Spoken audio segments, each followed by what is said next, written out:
Good afternoon, everyone, and welcome to today's Super Metroid Zelda 3 Combo Randomizer Hard Logic Race. I am Big Bach, joined by Rail and Tank here on commentary, and we've got a hell of a race for you. Racing on stream for you, we have MM2 and Farfaloo. And racing off stream, we have H0, Aster, Nidorific, 2D Tones, PP Jam, Polar River Bunny, Tony T. Young, Obscure Life Farm, Freddy N3K, 64-bit Lincoln, Ave Sneaks. Now this will be a hard logic race, so there will be a lot of harder Super Metroid tricks that are required.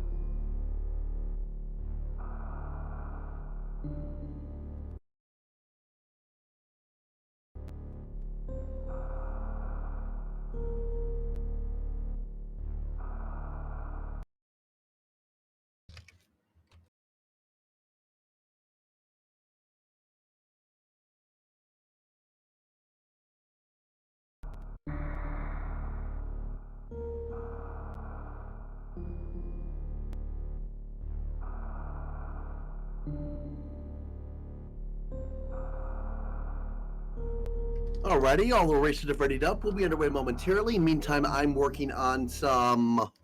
There seem to be having some technical difficulties on my end.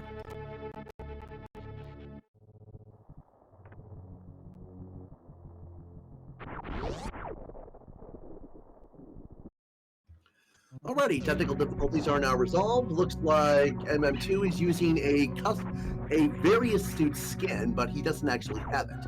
He is heading down to check those first two items in Super Metroid, and Farfaloo is heading right to Link to the Past, as most runners do. MM2 hits the Moonfall to fall with uncapped vertical speed. Lake Hylia Island is just 20 bucks. Saving Quintus Sanctuary for 300 rupees. Could possibly that'll get Farfaloo through the early Kakariko sphere very handily. Might also be pointing towards Zora later on.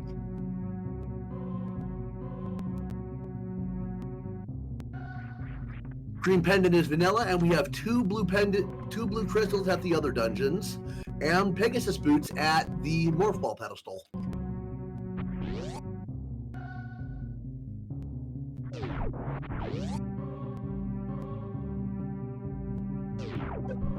Got small hearts on a tree pole.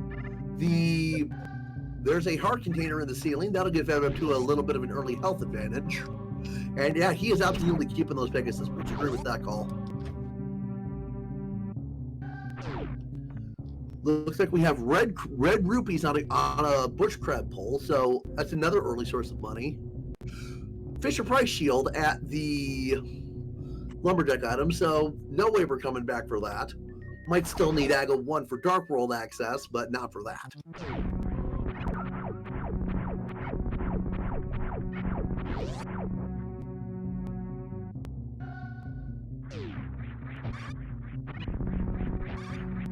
Yeah, Farfaloo taking full advantage of that bush crab. Ooh, a 4 bomb drop.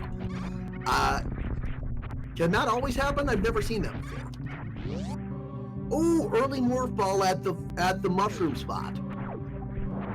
That's a little bit of a disappointment for me. I like seeing the runners have to navigate without it, but it's also once we find some power bombs or the Morph Ball bombs, that'll be a lot of Super Metroid progress.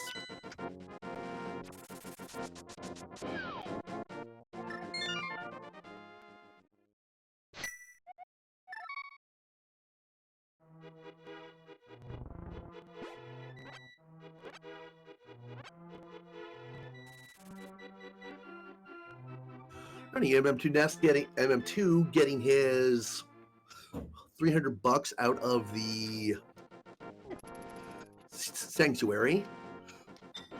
We'll probably see MM2 following in Farfaloo's footsteps, but he'll be able to do it a lot quicker thanks to those Pegasus boots. Now, chat, I believe I've been told that a dash has to take you 4 tiles before it's worth doing. Ooh, Spacer in the Bonk Rocks.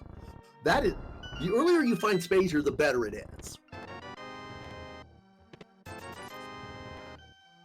Meantime, Farfaloo into Blind's basement. Got an energy tank and not a whole lot else.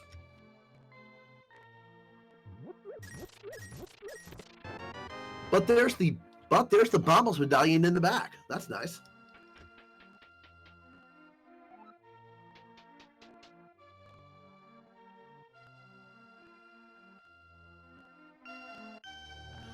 All right, Farfaloo looks like he either got another bomb pickup or he bought some somewhere, but he's got plenty to get through Kakariko.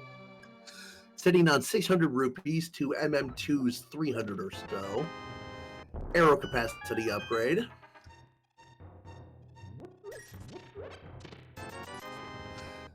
$20. 20 more bucks. Some more bombs and missiles. So we got that early morph ball, but there's. So we got the early morph ball. MM2 got the early Pegasus boots. Not a lot else yet.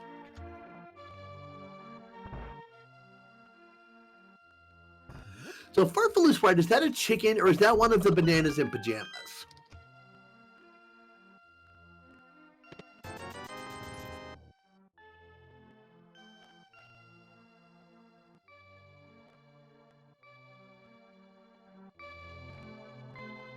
I have no idea why I remembered that, Joe, because the one thing I remember is that I absolutely hated it. Whoop, there's our first pack of power bombs, and that is a very large amount of Super Metroid that we now have open thanks to that morph ball. As I've said before, the magic number for power bombs is 3 packs for a total of 15. That way you have enough to destroy all the Metroids if the ice beam doesn't show up without relying on drop lock or backtracking to refill. Ooh, there's our high jump boots at the library. That'll be, yeah, MM2 will be able to pick those up on his way. That could give him a pretty big advantage. Chicken through the door, how does that work? I didn't catch that. Meantime, Farfaloo is doing the race game. I don't think he checked it, so this is going to be sight unseen. For an energy tank, I don't think you turn that down at this point.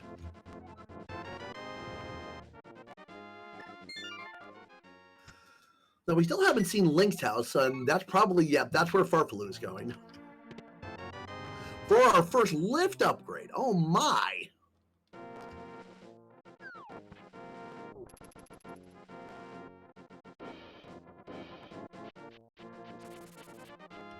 Alrighty, Farfaloo now heading for the South Shore, as MM2 is still finishing up the Kakariko checks.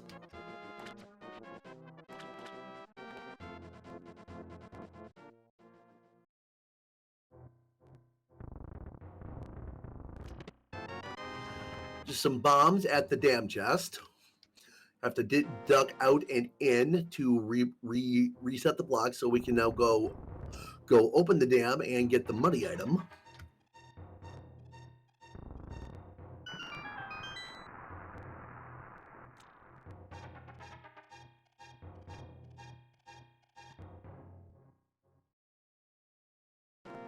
Money item is just missiles. At this point, you take all the ammo you can find because it's never, the charge beam does show up more often than RNG would predict, but it's never a guarantee.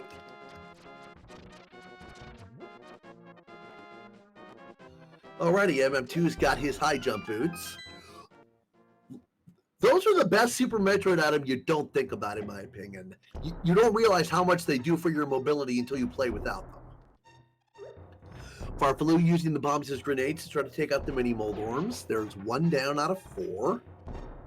Second one. Ooh, giving him the slip there. Okay, he's got 2 left. 1 left. This is going to be... Ooh, he got it with his last bomb. For 5 items in here.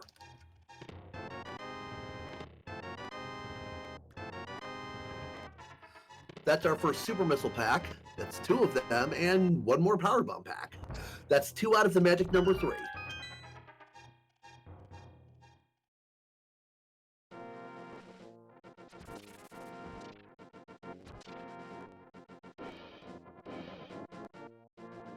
Farfaloo heading along the south shore to the Ice Rod Cave. MM2 following in his footsteps has made up a lot of time with those Pegasus boots.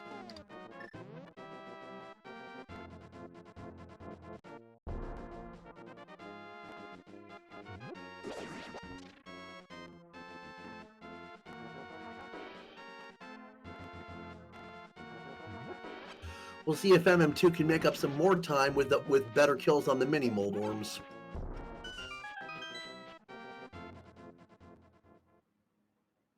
So is that 4 bomb drop from the Bush Crab? Is that a guarantee? And there's Ether Medallion in the Ice Rod Cave.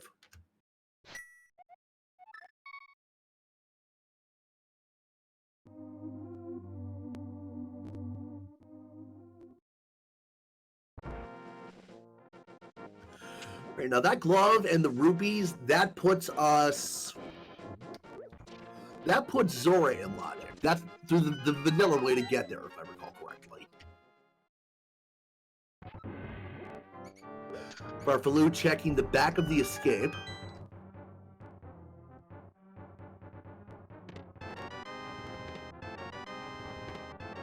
Pay dirt with the fire rod. Very nice.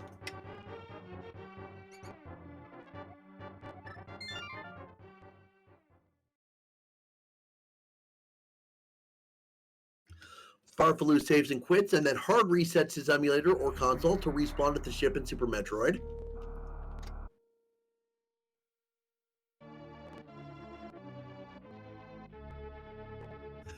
Sitting on 2 energy tanks, 15 missiles and supers, and 10 power bombs.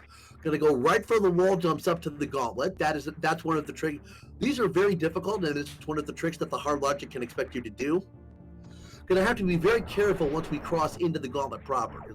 That acid does 80 damage per second if you don't with only the power suit.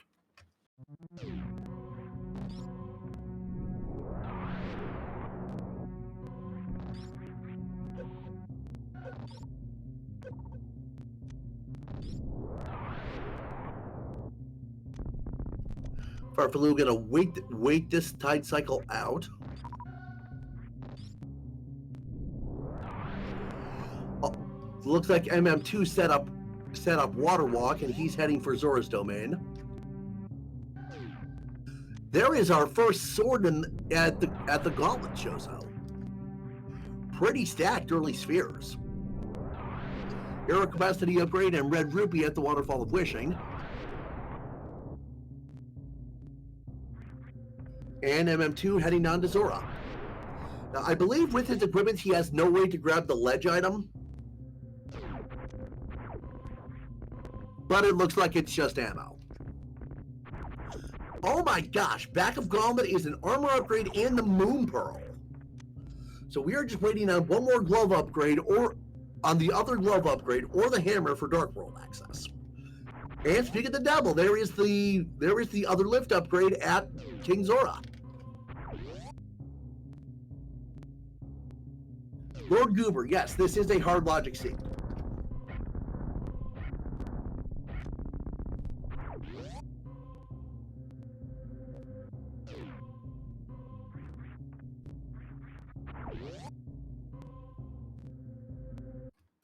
MM2 taking those Titans bits to the King's Tomb. But nothing doing there.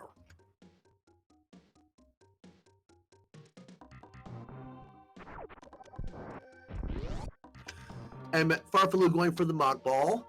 Jump, aim down, roll like a Hadoken as you land, and you'll roll with running speed to get under those shutters. And there's our Morph Ball bombs behind the Brinstar Reserve tank.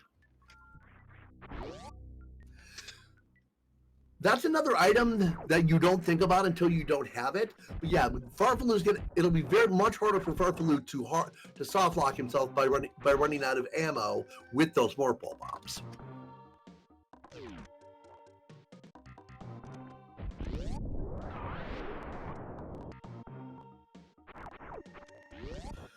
Farfaloo now into the Eticoons area. MM2 is on his way. Ooh, MM2 not checking the gauntlet though. He's gonna miss that mail upgrade, and he's gonna miss the Moon Pearl. Possible he'll go back for it after the Bomb Torizo here. Oh, now the trigger for this fight is having the Morphle bombs in your inventory, so MM2 is not gonna have to fight the Bomb Torizo. Farfaloo, however, will have to fight him if he goes to check that item.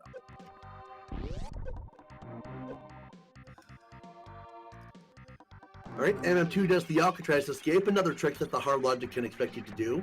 Didn't have to, it was just faster. Now heading for Omega Missiles, which is the last item you get in 100% item collection runs. Farfaloo finds a heart container at the Edicune Power Bombs. Ooh, there's our first bottle. That'll open up Sick Kid. Farfaloo didn't check any of what MM2 is checking. He checked Terminator and then turned back around and went for Brinstar.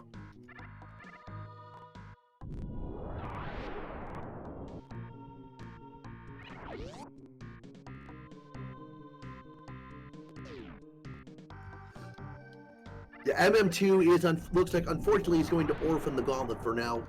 So we know he needs to get back there, so the question becomes, when does he do it? SC4 Ramoosh. MM2 is just using a different sprite. Oh, MM2 is backdoor checking. Okay, so he'll see that. Now he knows he has to go there. And it looks like he's going to do that now. I always forget you can check those items backdoor.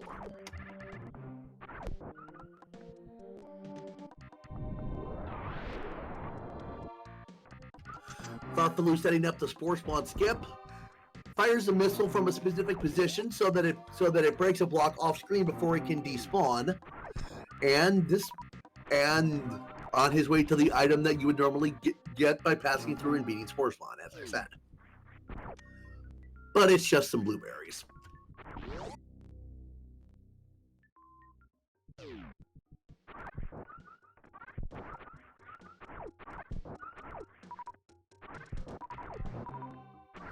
Farfaloo taking some time to farm.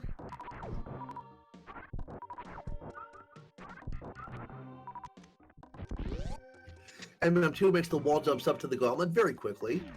He's on 200 energy as opposed to Farfaloo's 300. I'm not sure which energy tank Farfaloo got that MM2 didn't.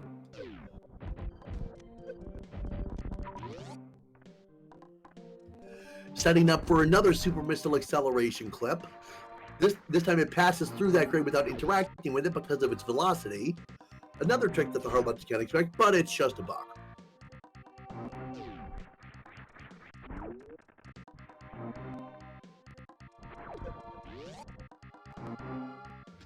Alrighty, MM2's got his fighter sword.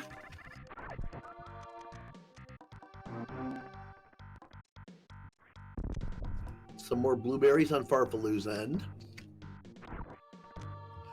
$20 at the Charge Beam Chozo.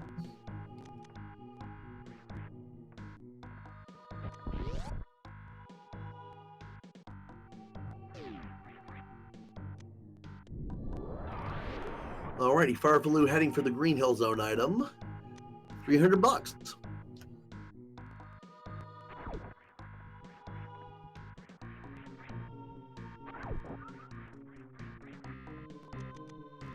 And Farfaloo taking the route back to Retro Brinstar. He'll get his Pegasus boots out of this. Ooh, he's got to be careful though. Those side hoppers do 80 damage per hit, and he's only got 94 health. He gets them though, so that's good.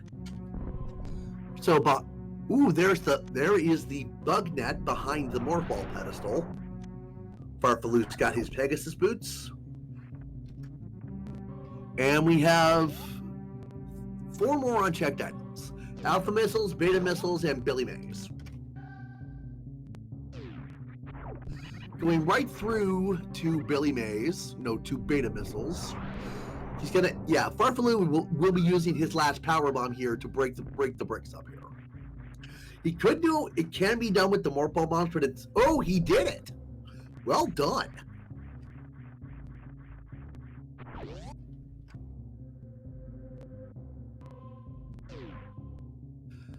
No, I don't know why that floor is invisible. And we start off with missiles, but wait, there's more. $20.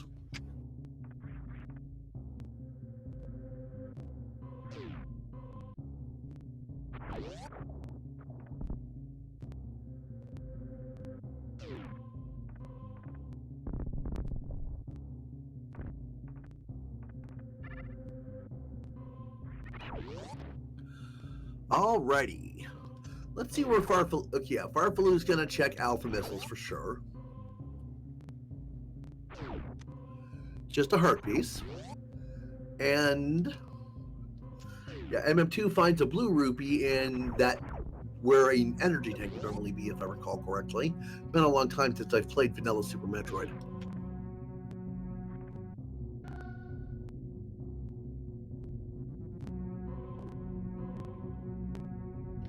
Farfaloo heading back up the elevator to Criteria.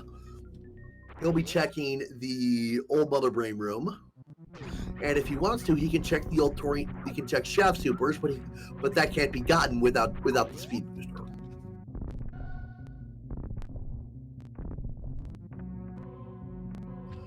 And old Mother Brain is $20.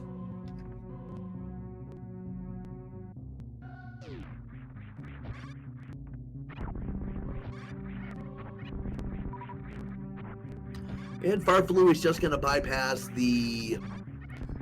Shaft Supers for now.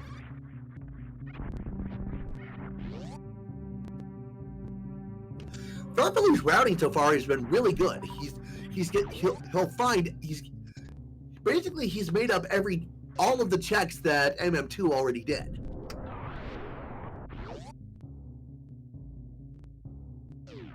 Lord Goober, thank you for the reminder.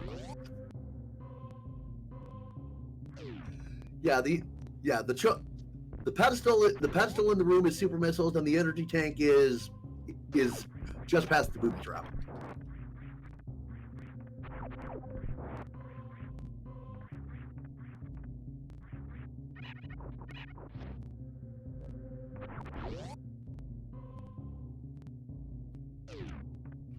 Alrighty, Farfaloo about to fight the bomb to Rizzo. As I said, trigger for this fight is having the more bombs in your inventory.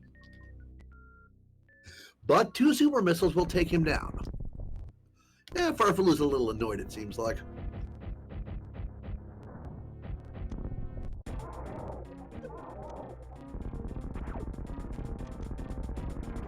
MM2 setting up for the Sports Spawn clip. There it goes.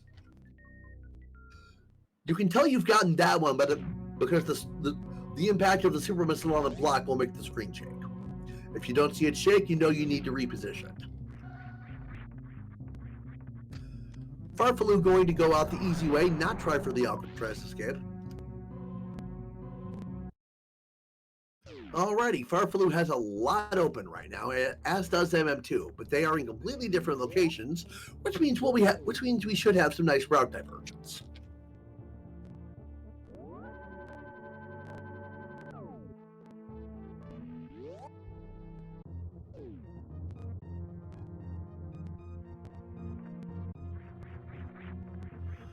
Alrighty, I think Farfaloo's going to infinite bomb dump up to Criteria power bombs. Yep. Going for the mid-air start. That'll save a little bit of time.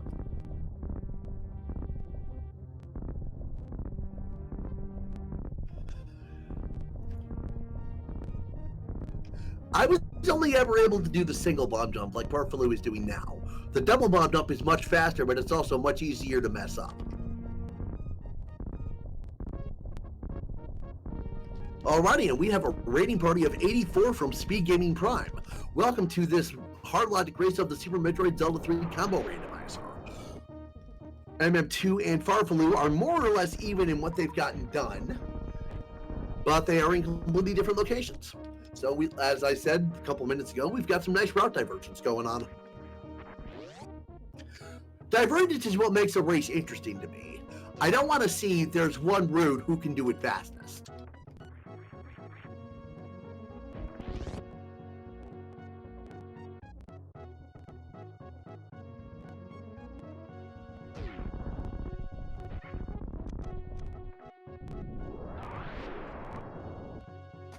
Alrighty, Spacer room item is just missiles. Oh, and there is the quick medallion at the moat, and Farfaloo gets the continuous wall jump to continue on. So that is all 3 medallions. So very unlikely. So pretty much no way we're going to get locked out of either of Ice Palace, Turtle Rock, or Misery Mire. Bottom of the ocean is another 300 rupees. This seed has been very generous with those.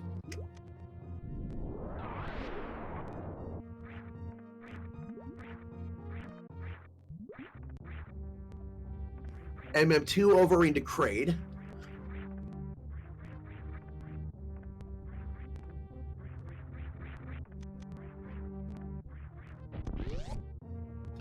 There are 3 items back here. One in this room, one behind Kraid, and one that unlocks after Kraid is in the room off to the east-west that unlocks after Kraid is destroyed. Farfaloo either at Spooky Missiles, or as I prefer to call it, the Super Metroid Harmless Hellway. Gets a pack of Super Missiles for his trouble. And that is a total of 25 for Farfaloo. One more pack, and that's enough to take on Ridley without the charge game.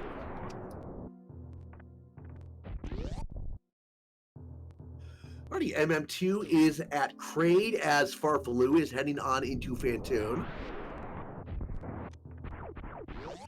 Kraid has 1,000 health, and there's a quick kill you can get before he stands up by stun locking his mouth open. Like that. Phantoon has 2,500 health. He can move in a fast, medium, or slow pattern. That was a fast pattern. And then once his eye opens, he can wait a long, medium, or short time before he closes it again and starts moving. Farfaloo doing very well here. Probably wants to go for Doppler strats, but hasn't had the chance because he's always right up in Phantoon's face.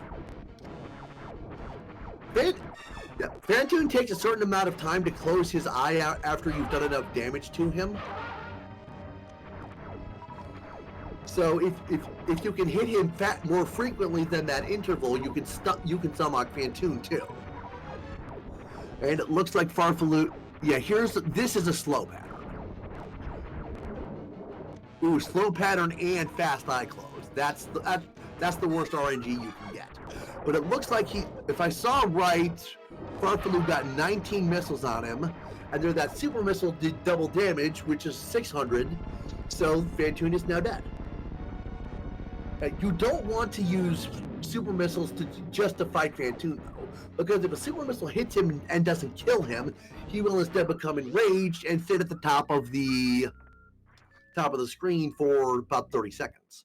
And in the meantime, while I've been talking about that, MM2 found the flute.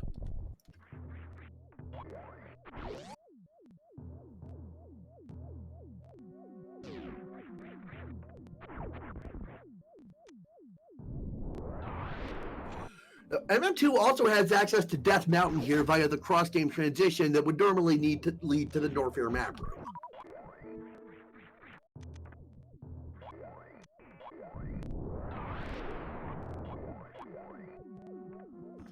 Crocomire Escape is just a heart piece. East Wreckship Energy Tank is a heart container.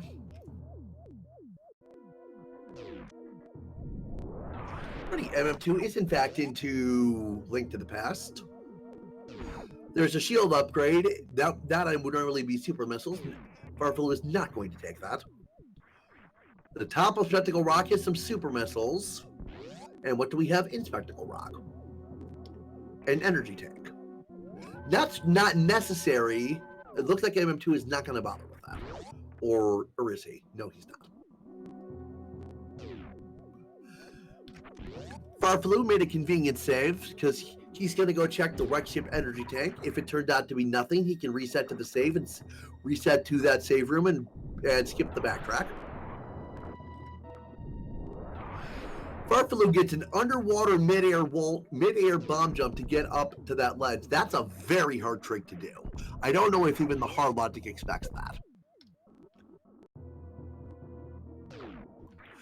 MM2 navigating the dark rooms by holding this sword out for a spin. And he's got Gary the Old Man.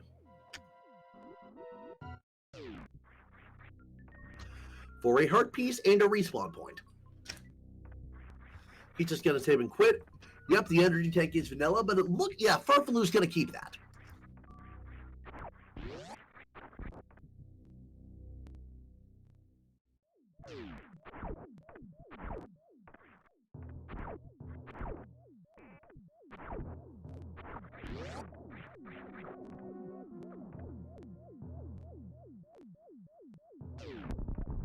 The MM2 is heading back through Kakariko. He's got dark. Oh yeah. Oh, he's turning in that bottle. Ooh, be careful. Oh, Farfalu takes a death. That's unfortunate. He did just save though, so won't be much time lost if he decides to go back for that energy tank. Honestly, though, if I was in his position, I would just abandon that. MM2 losing the goose.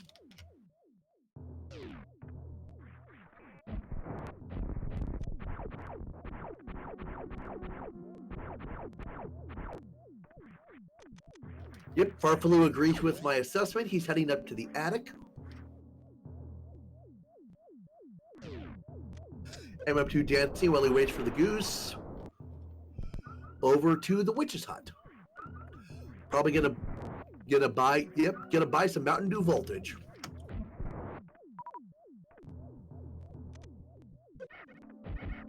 And again. Now the doors in the room Farfalu is in only unlock once all the enemies are destroyed. But once they're unlocked, if you open them, they'll be regular blue doors the next time you come by. Just a heart piece on the desert ledge. MM2 is going to check Agina. We don't have access to Desert Palace, but we do have access to the miner shed. Yeah, just another heart piece at the attic.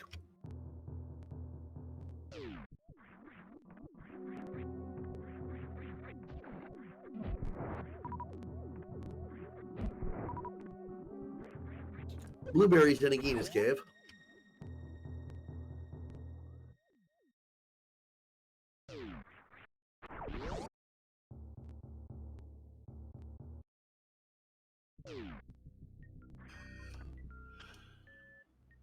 Farfalu checking the wreck ship reserve item, which is hard locked by Speed Booster. So if he needs to come back for this, he'll know. Nope, just a pack of arrows. MM2 popping over to the Dark World. I'm ready for a map check if he does it. Red Crystal Turtle Rock, Red Crystal Vanilla Red Crystals. That was all I saw. No, not vanilla, because Turtle Rock is usually Crystal 7. Ice Palace and Mire are the red crystals normally, right?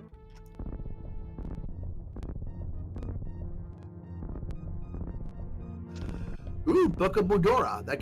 Now we have access to Desert and the Cane of Samaria. Uncle Iros sees Skullwoods as a pendant. I think that I saw Ice Palace was the other one. MM2 going to take the cross-game transition to the Lower Norfair energy refill. There's one item here he can get to at the screw attack chosen. Just a heart container, and he's going to head right on back out. The heart container will be valuable for Zelda, though. Farfalu, meanwhile, heading for the gravity suit area.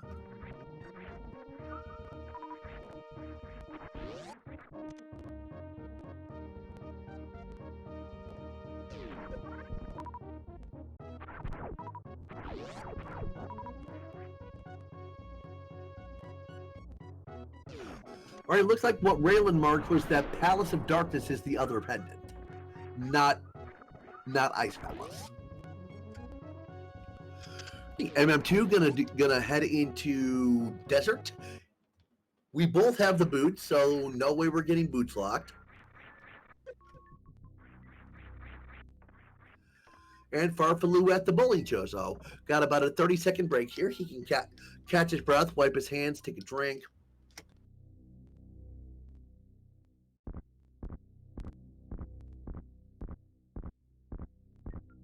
Bombos for Meyer Access. Thank you, Ira.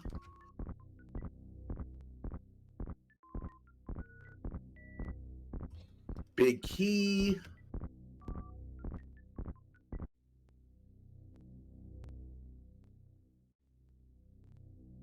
Another 300 on the torch. This seed is just giving rupees away like it's going out of style.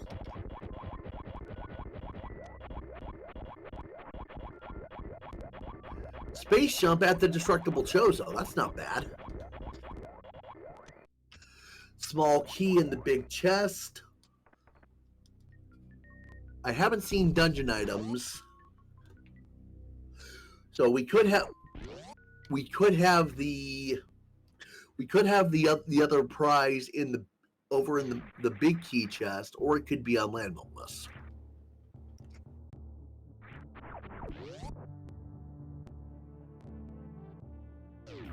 Yep, there it is, $20.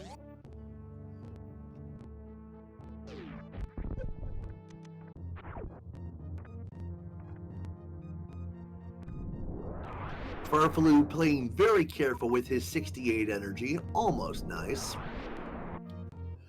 And taking the elevator from Kateria to the top of Red Tower.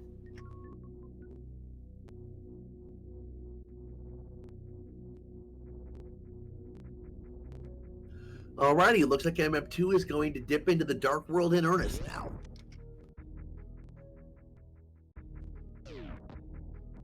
Eight hearts and green mail. That's what would you have? What would you normally have at this point if you were playing the vanilla game? You're just getting to the Dark World.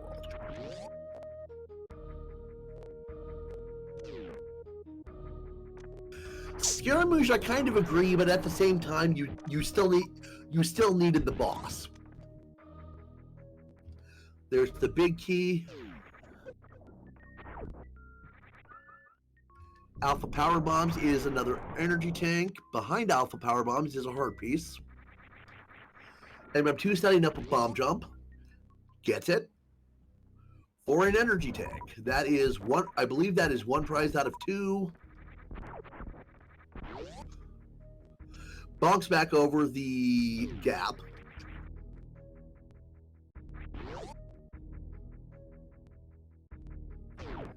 MM2 falls. I'm not sure if that was intentional. Looks like it might not have been. Farfaloo heading down Red Tower, retracing MM2 steps from earlier. So he'll head through here to the X-ray scope room. That's absolute. With that space jump, that's absolutely free, unless that happens.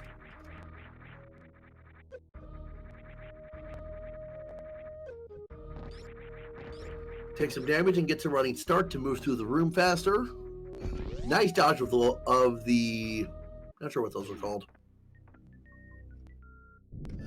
X-ray scope item is just an energy tank, but he's here, so he'll take it.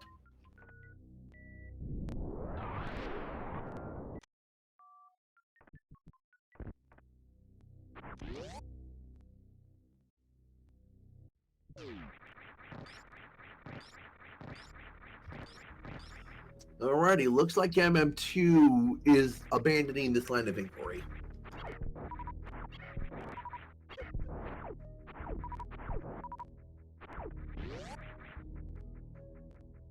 Bumper ledge is just missiles.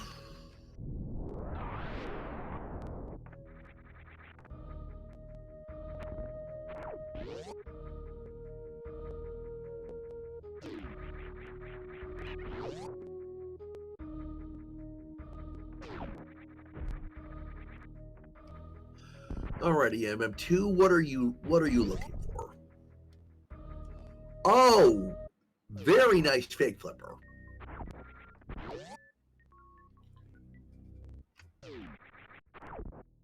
Didn't know you could do fake flipper like that.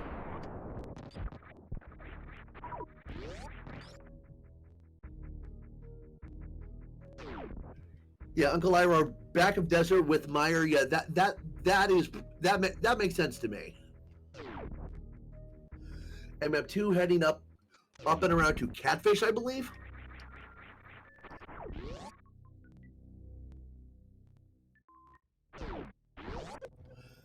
Trapped in midair.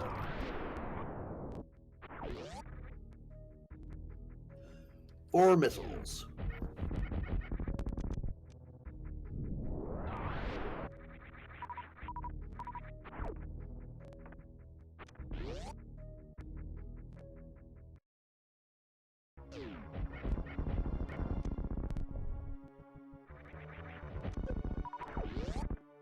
Alrighty.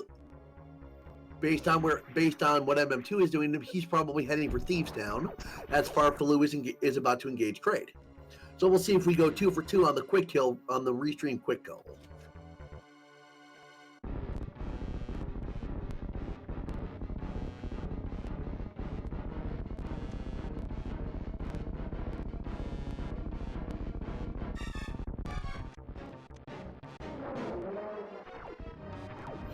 Farfaloo playing careful. Oh, Kraid trolled him by closing his mouth quickly. So Farfaloo bought that big Kraid DLC. MM2 now checking Village of Outcasts. There's our first reserve tank.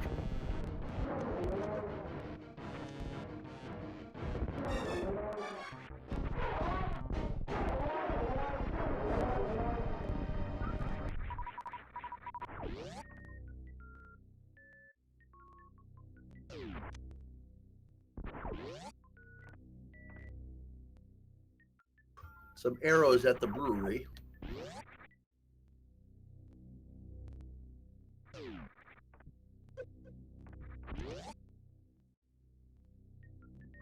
And on into Thieves Town.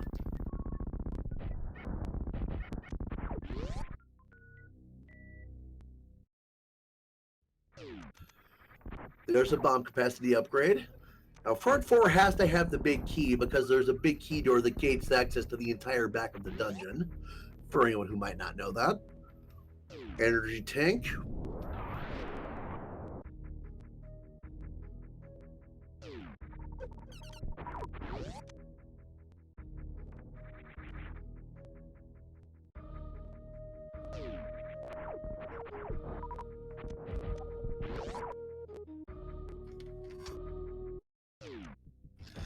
There's the big key. And there's one more chest in the front. Alrighty, I believe that was 3 prizes. I don't remember how many prizes Thieves Town has.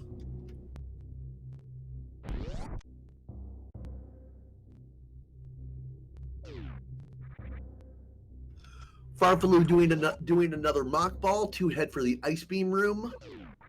This hell run can be expected. He does have the energy expected for you to do it.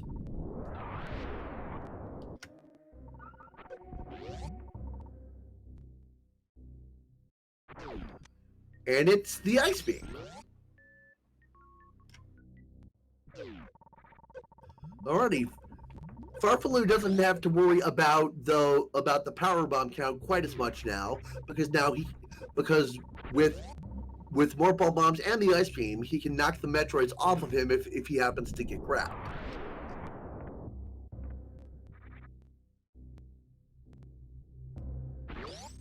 Already carefully heading into Crumble Tower. There's one item in this room, just a red rupee. He's not going to take that.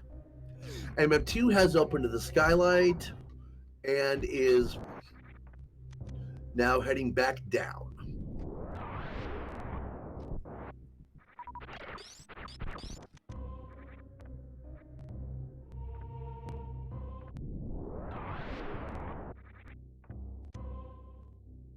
Rolling back along the top of this corridor.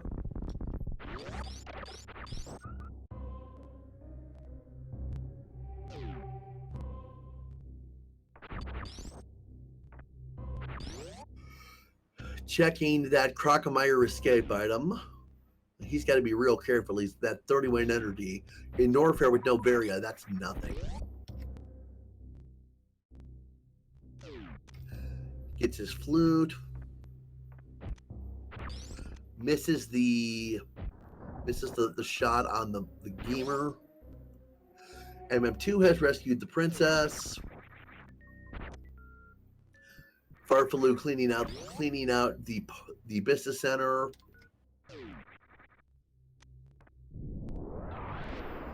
Alrighty. Blind takes 9 hits no matter what weapon you use. Food for security guard last centuries. Ouch. So yeah, this fight is completely deterministic as long as you don't die.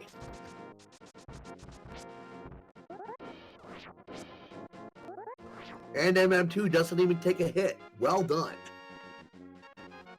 Gets the compass for his trouble. Does that leave a prize behind, or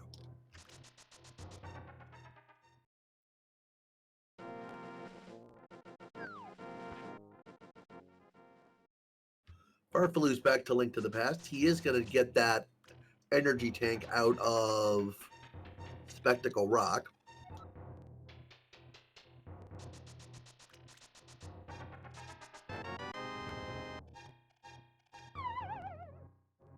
MM2 heading for the dig game.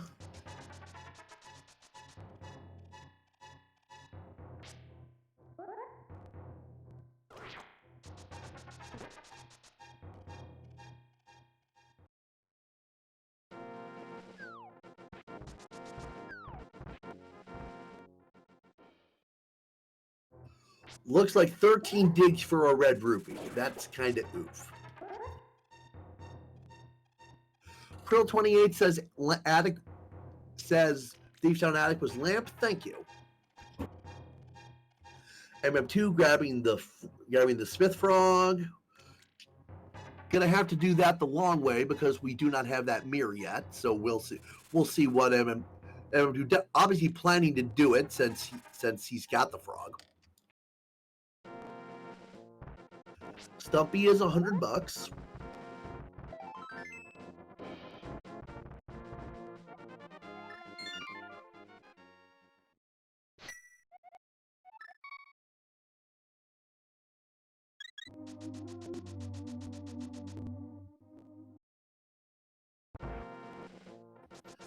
Looks like MM2 is heading for Hype Cave.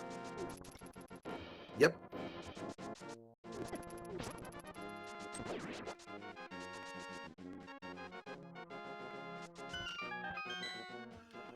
First item is bombs, followed by the mushroom, blue rupee, power bombs, bomb capacity. Nothing much doing there.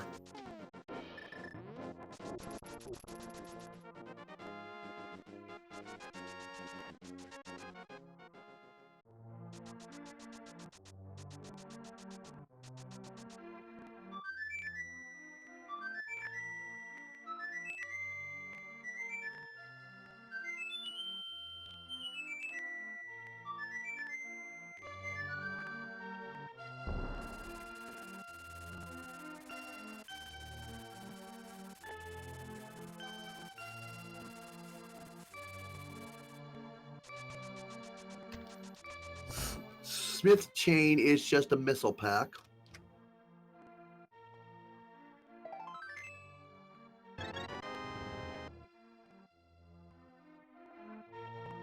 MM2 back to Link's house. We still haven't seen the castle dungeon. Looks like that's what MM2 is going to do. Don't think we haven't seen the dungeon or the mode. Farfaloo heading back to grab those high jump boots.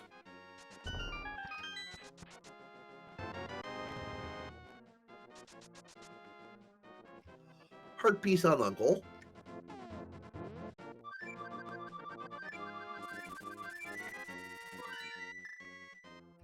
And the flippers.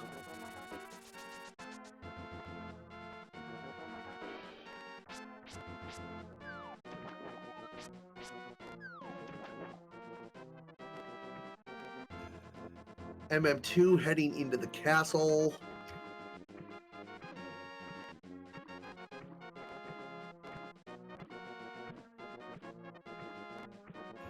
And Farfaloo fake flippering kind of pointlessly, now we know. Heading for the hobo.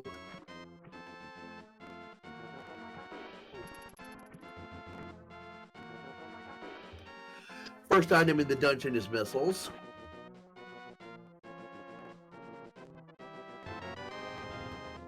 Uncle's got our second nope tank.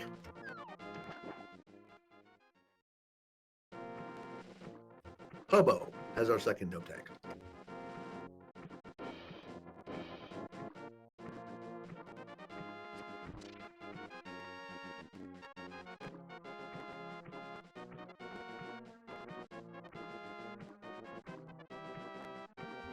Blue boomerang. Alrighty, I believe there is one prize and the compass unaccounted for, if I recall correctly. If the compass is in Zelda's Cell, that means the prize is in Dark Cross.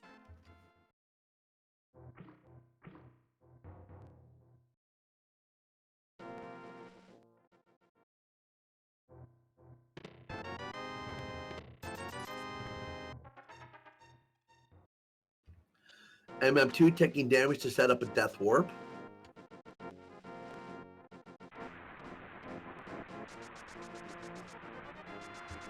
I think it was vanilla blue boomerang.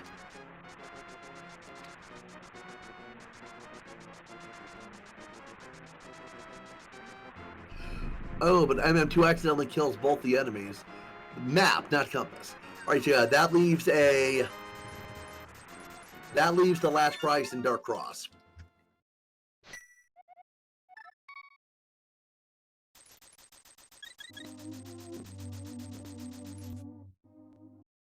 And that is exactly where MM2 is heading.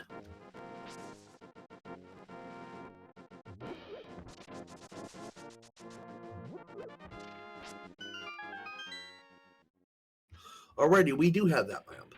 I did not see that. I did not see that collected.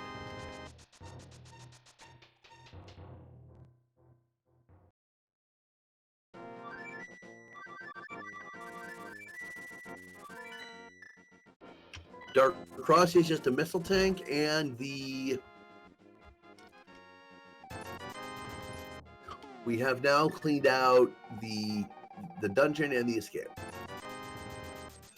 Alrighty, if I'm MM2 at this point, I'm gonna flute to the witch's hut and turn in that mushroom.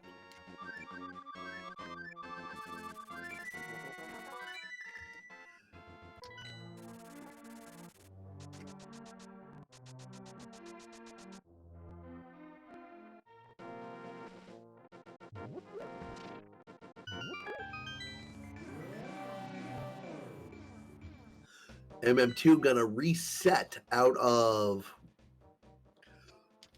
instead of taking that super missile pack. That leaves the mushroom in his inventory. That way he can, if he could possibly fake powder to check the magic bat. Or make a fairy.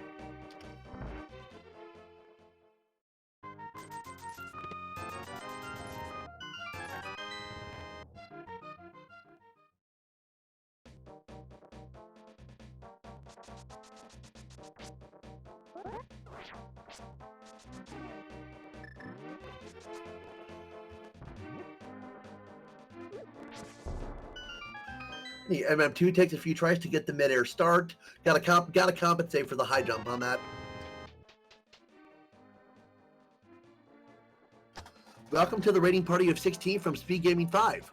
We are about 50 minutes into a Link to the Past Super Metroid combo randomizer race, and we have a lot of access to both games. MM2 is heading for Criteria Power Bombs, and Farfaloo is cleaning out the Village of Outcasts.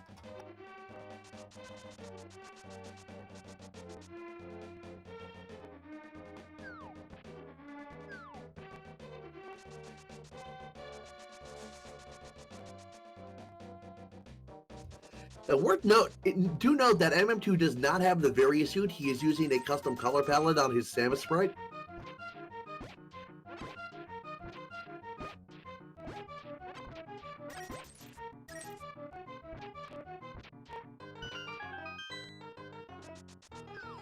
Farfalu is underwhelmed by his 13 digs for a red rupee.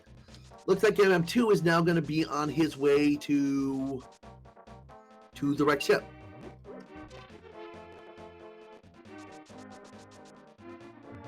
Now the only thing he absolutely has to do here is beat Fantoon, but of course he doesn't know that. Now we saw Farfalu do this earlier. The only thing of any value was the space jump at the destructible Chozo. MM2 trying to set up for the continuous wall jump. Not getting it.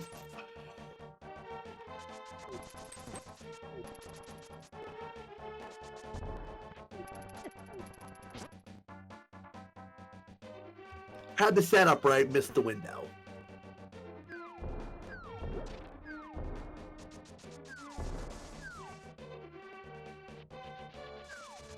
Let me see. Among other things, we are for sure looking for the bow, the ice rod, the hook shot, the hammer, the mirror.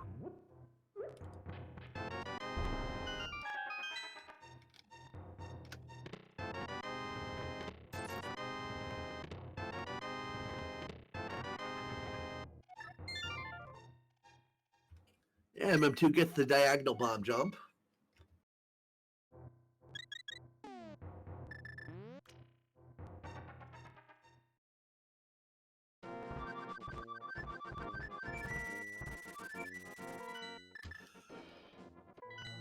Yeah, back in time a sec, MM2 was looking to try to check the item into more palmates. I'm not sure if you can get enough height to do it without the screw attack.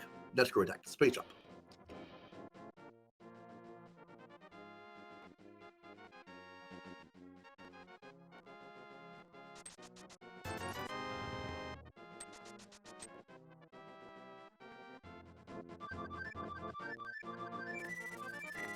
Alrighty, well, we've got some downtime as our runners are basically just crisscrossing what the other has done. I'm going to ask you to give them a follow. MM2 Nest Cartridge and Fartha 1 Lu, 1U.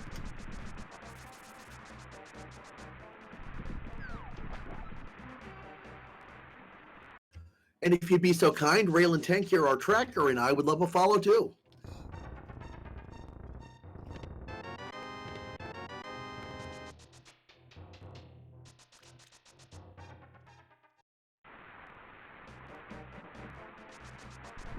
And as long as we're shouting people out, let's give a shout out to Total, the madman behind the code logic that makes the randomizer possible.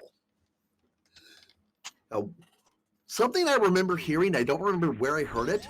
Someone theorized that the reason this works, that Super Metroid and Link to the Past don't share any important memory addresses. There was a theory that they were going to be a combo cartridge with a 2-game cartridge with both games on it, where each one would only use a certain part of the Super Nintendo's memory space. I, of course, can't have no way of knowing if that's true, but it sounds good, doesn't it?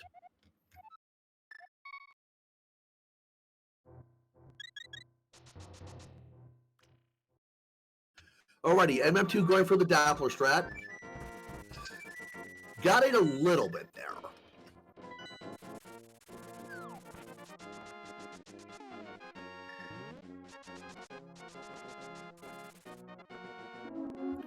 Fantoon just not cooperating.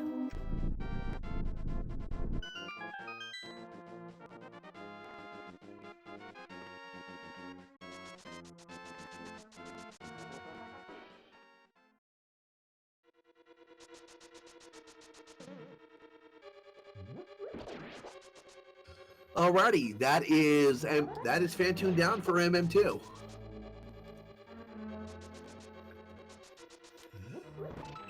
Both our runners now have created Fantoon down, and MM2 also has done blind. Farfalu could even the boss count by taking out Land Molus here, if that's what he wants to do.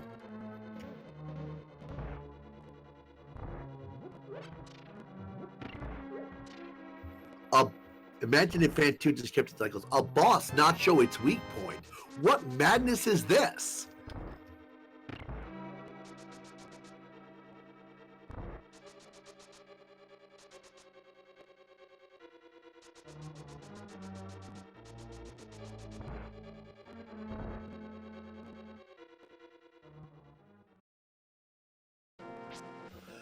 Alrighty, it looks like Farfaloo might actually be...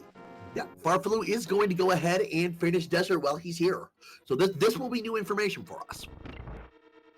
I don't think we found both prizes yet, but I don't recall. I'm not 100% sure.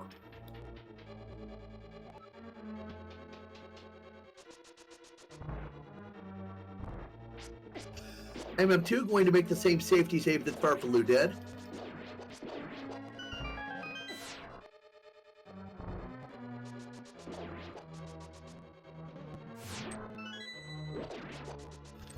Alright, Farfaloo needs to be careful with his magic coming up. He has 4 torches to light, and he doesn't have that lamp. He just got the fire rod.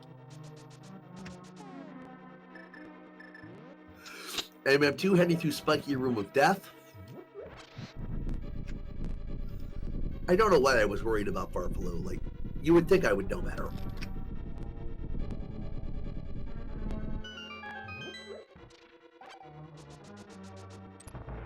And Farfaloo gonna fight the Lambolas with that fire rod, which does gold sword tier damage to them. Alrighty, there's 1 hit on each. 1 more will finish them off. Just has to fight the last one normally now. MM2 is not going to take that energy tank at the wreck ship.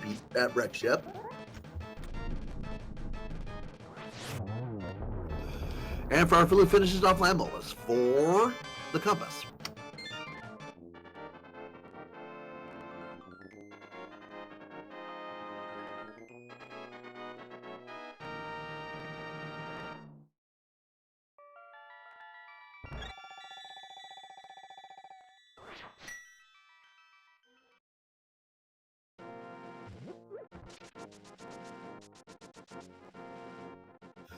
Right, so we are even on the boss count now.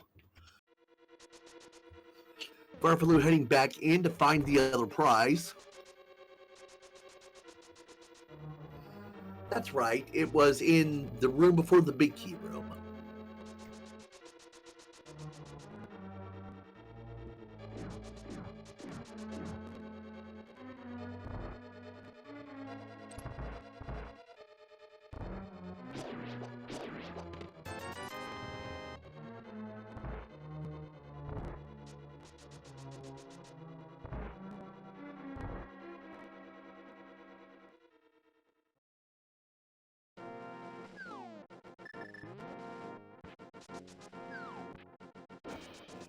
Farfaloo did not take a Genus Cave earlier. Going to do that now.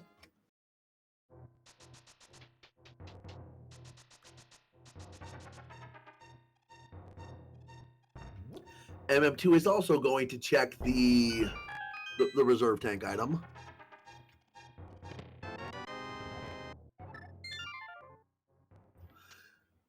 I don't get why they're wasting time with the wall jumps. You can just do a fairly simple bomb jump to get up there. It probably would be faster if you got it first try. Farfaloo revving his legs while he waits for the duck, the goose, whatever it is. MM2 going straight for the bomb jump up to the item in the sky. We'll see if he takes that second bottle.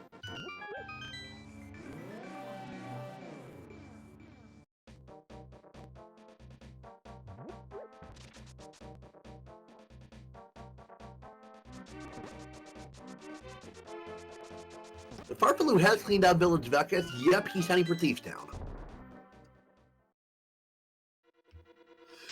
MM2 is not going to take that item, that bottle, and he is heading over to the space jump at the Destructible Chozo. Oh dear, he doesn't have enough energy to get through that room because he doesn't. That 153, that's 2 damage boosts. That's not enough. So he's going to have to farm a little bit.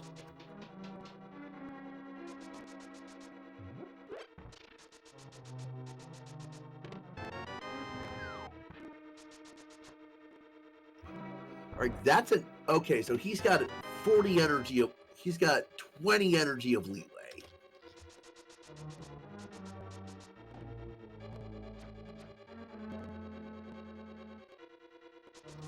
Oh, he did make it in 2. I didn't. I thought that was tool assisted only.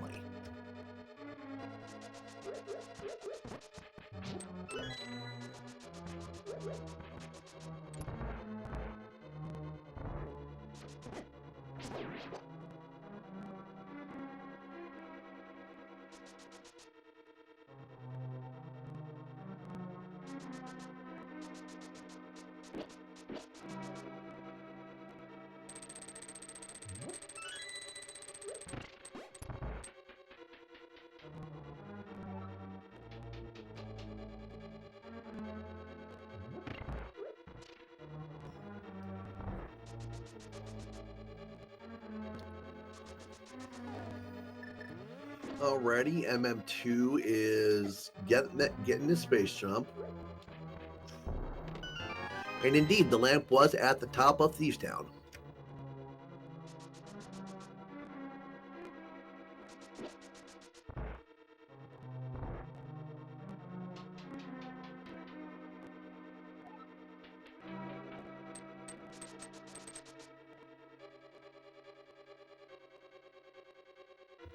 All right, we have a lot of Link to the Past open, but we're running out of Super Metroid. We have the energy tanks accounted for that we can hell run from the business center to Bubble Mountain. That between MM2 and Fireflu, we have at least 5 energy tanks. That's the number you need.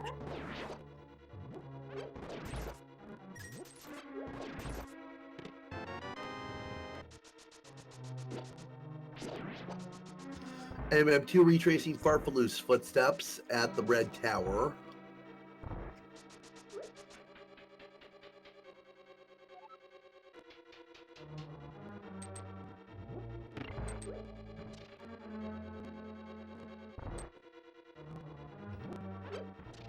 Very well-timed energy tank for MM2. Farfalu beginning the blind fight.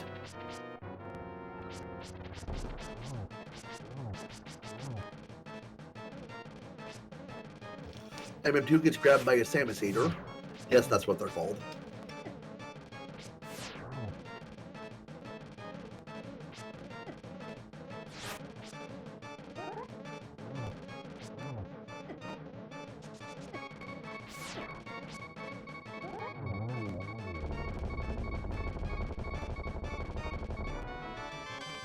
Farfalu finishes off blind with 1 heart left.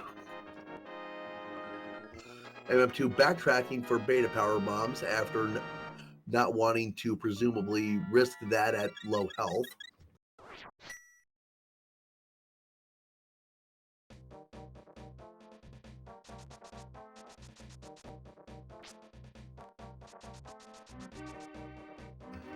MM2 going through Hellway.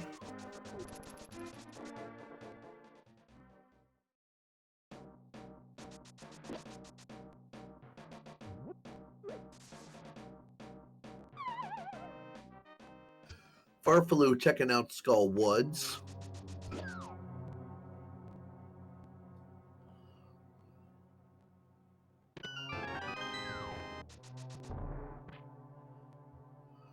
MM2 using iframes very, very well.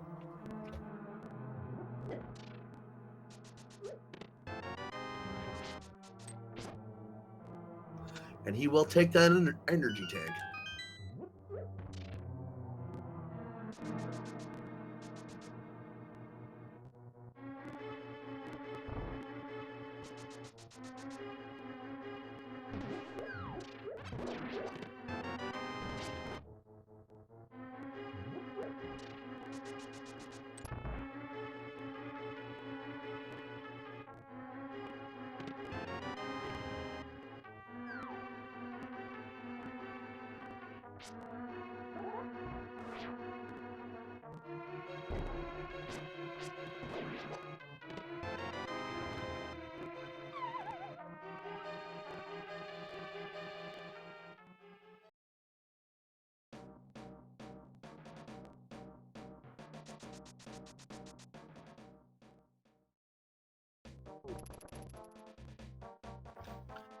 Alrighty, MM2 into the Meridia cross connection.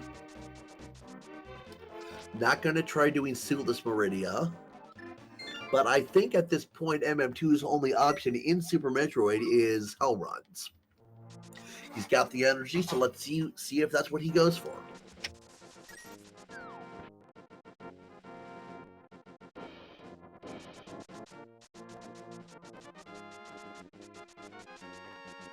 Farfaloo heading for the moat and the dungeon.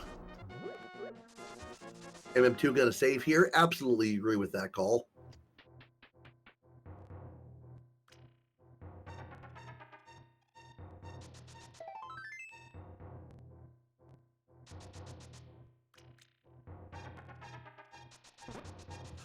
Now, MM2 is going to have to be careful with those reserve tanks. If they auto-fill you in a heated room, you will keep losing health while they're filling you. It comes out to a net loss of about 30 per 100.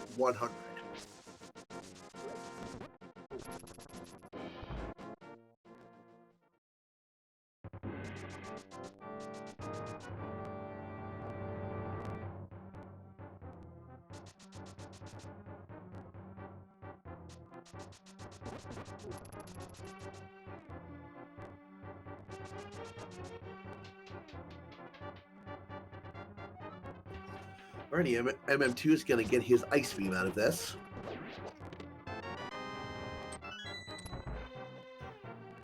Casual 110 Uncle. You're absolutely right, Ivan. Very casual.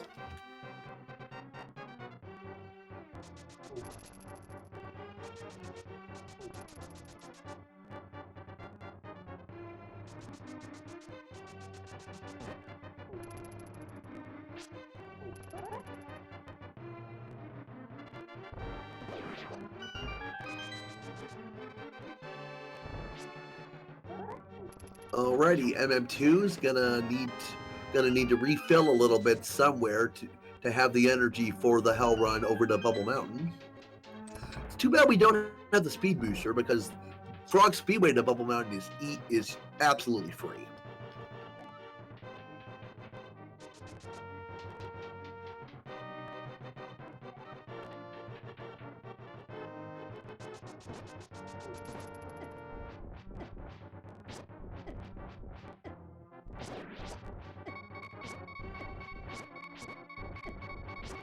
Farfaloo setting up for the Death Warp. 432 to get through 3 heated rooms. Let's see if MM2 can pull this off. One down. Is he going to stop for the item in the cathedral? Lost his momentum there. That's unfortunate.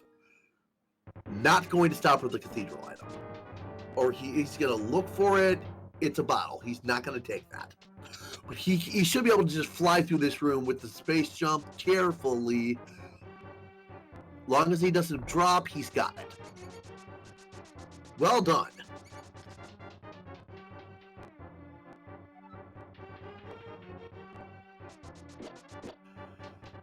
Bubble Mountain. I didn't catch what the Bubble Mountain item was. He looked at it too quickly.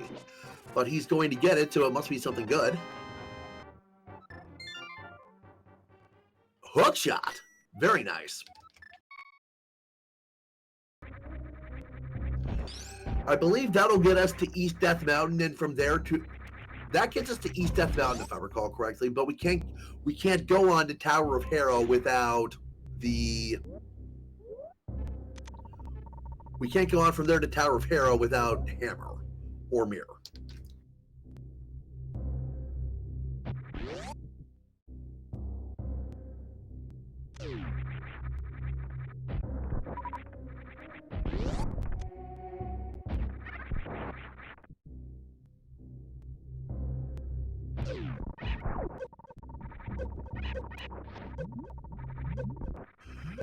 MM2 going to farm on the bug generator here.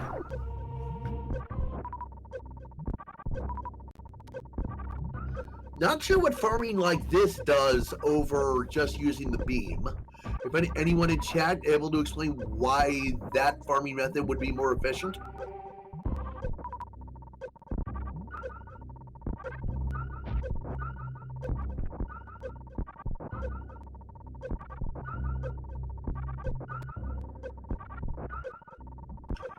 Ooh, Farfaloo is over at Bubble Mountain 2 and found half magic at North Fair Pre-Reserve.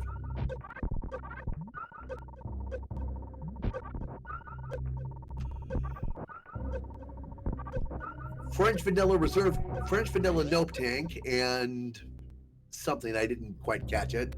$50. MM2 over to the Speed Booster. Two items at the end of this corridor. Ooh, X-ray scope.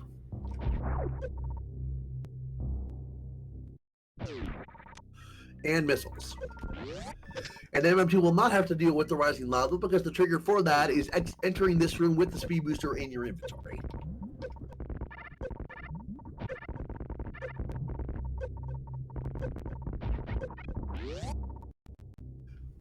Ooh, Farfaloo's in trouble. He's gotta speed up the farming somehow. Oh no, he's just gonna crystal flash. Ooh, yeah, when you're crystal flashing, you have no iframe, so that could have cost him.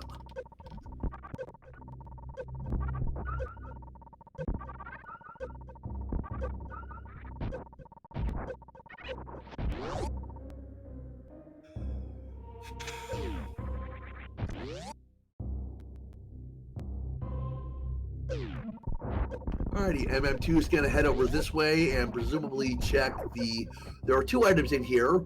One item in this room, and then further on is what would normally be the wave beam.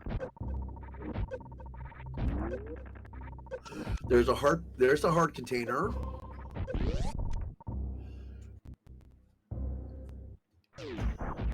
And some arrows. I think all we have left in Super Metroid at this point is Crocomire. Oh no! Oh, MM2 takes a death. Accidentally laid that power bomb up off the air so he couldn't use it to trigger a crystal flash.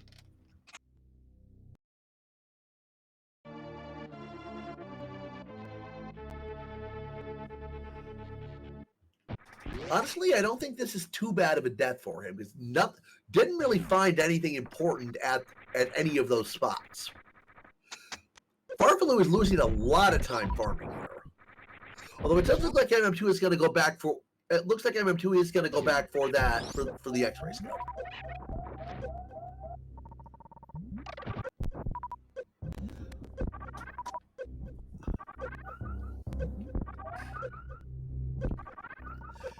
Yeah, a time like this for Farfaloo, he should have turned the ice beam. He should have turned off the ice beam. It would have made the farming much easier because you wouldn't have to.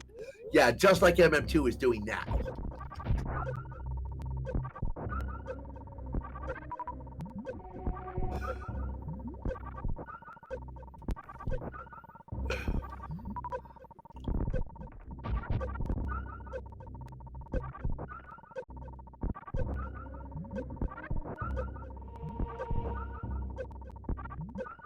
So Farfaloo is on at least 8 energy tanks.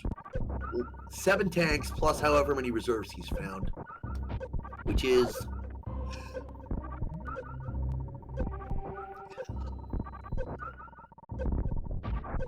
Alrighty, Farfaloo, where are you going? Okay, so MM2 is not going to keep that X-ray scope. He's just going to abandon that line of inquiry and head back this way. Gonna save again after the farm. That's a good call. Weekly restream indeed, Hydropower 78.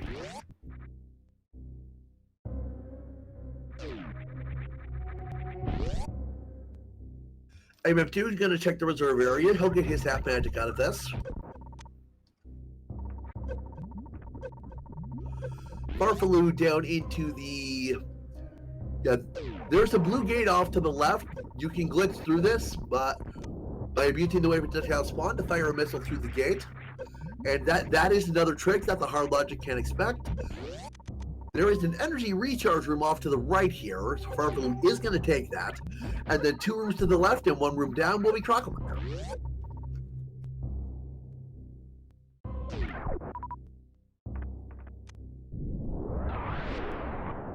A Crocomire does not take damage the way other bosses do. Each shot backs him up a certain number of spaces, and the idea is to back him onto the bridge, which will then crumble under him and he'll fall into the boiling acid.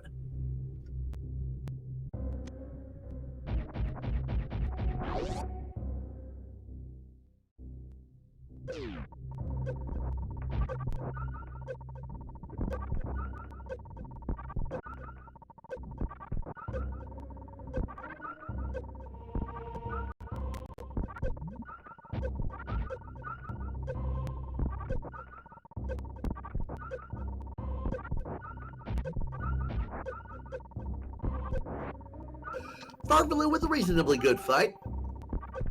Post-Croc Energy Tech, there's our hammer. That's some progression right there.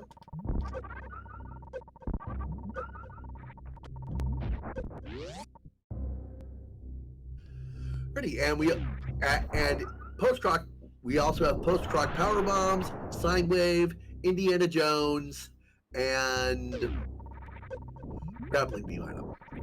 But MM2's not having any of that. He's going to head back out. So if Farfalu finds something here, it's going to give him a pretty big advantage. Actually, no, it already has because he found that hammer.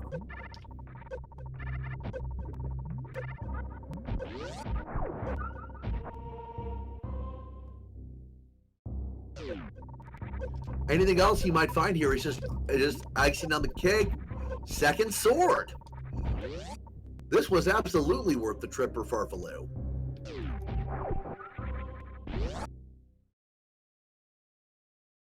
I haven't seen it done before, but I wouldn't be surprised if there are runners who just do Croc, check the one item, and then leave.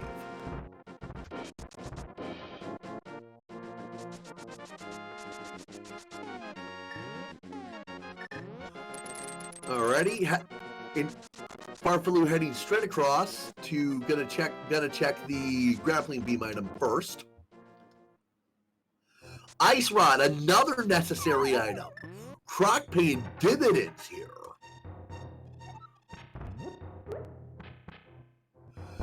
But Indiana Jones is just $50, so that's nice but not necessary.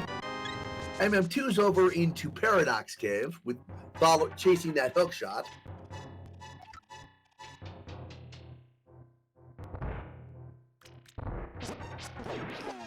And for a second there, it looked like Farfalu was going to bypass Sine Wave. I wasn't sure what he was doing. Sine Wave is just vanilla missiles.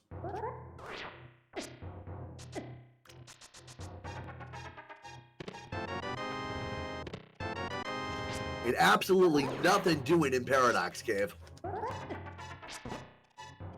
Now that Ice Rod's there's no value on the Ice Rod immediately, but since Turtle Rock is a crystal, you will need it for Trinax, and not having to worry about where it might be is nice, because it can be literally anywhere but Trinax himself, because Trinax is the only thing it's hard required for.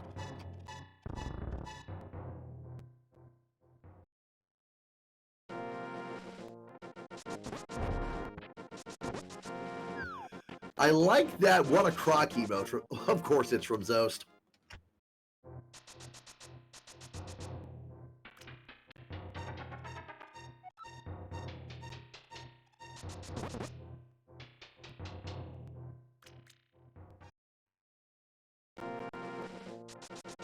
Farfalu didn't quite get the drive-by super missile, but alrighty, MM2 is up at the top of Death Mountain again. Over to Resident Sleep. No, it's Spiral Cave. It's not Resident Sleeper Cave because he does have. We both do have. We do both have the Pegasus boots. God, I forgot how to talk there for a sec. Speed Gaming informing us that the Metroid Fusion Randomizer is now happening on Speed Gaming 2. I've actually played a couple of those, and they are very fun. Being able to make a randomizer work for Metroid Fusion is really, really cool. Because for those of you who might not know, the base game Metroid Fusion is completely linear, no sequence breaking whatsoever. So being able to randomize that is really neat.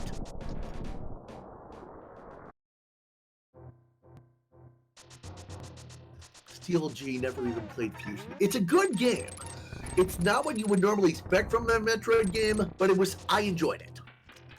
Although, to be fair, I am a very easy sell.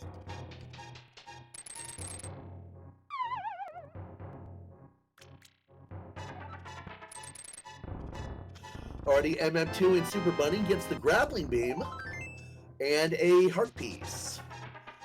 That grappling beam plus everything else, we've got access. I believe we have access to Shack Tool. I believe there are ways to get up to him without the gravity suit. Not sure if you can get back out, but I don't remember.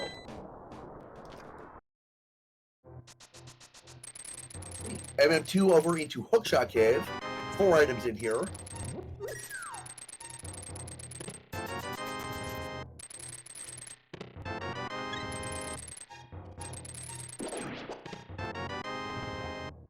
Nothing doing.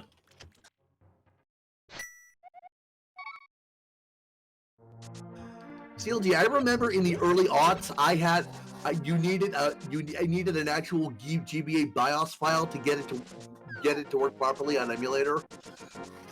We're talking like 15, 20 years ago. Alrighty, Farfaloo is over to the east side of Death Mountain. Northwest side of Death Mountain. Ooh, Chain of Burna on the Ether Tablet. Not a necessary item, but it's a... Actually, that is access to Spike Cave.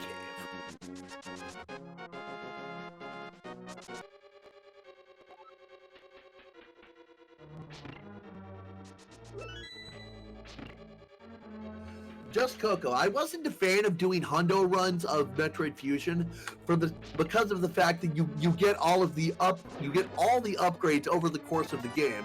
The expansion tanks are just capacity upgrades. Farfaloo setting up the Harapot trick. See if he can clip into the pot and fall up a couple floors. He gets it. Oh. Looks like MM2 just raided Sahasrah's closet, but I didn't catch what was there. I was paying attention to Farfaloo.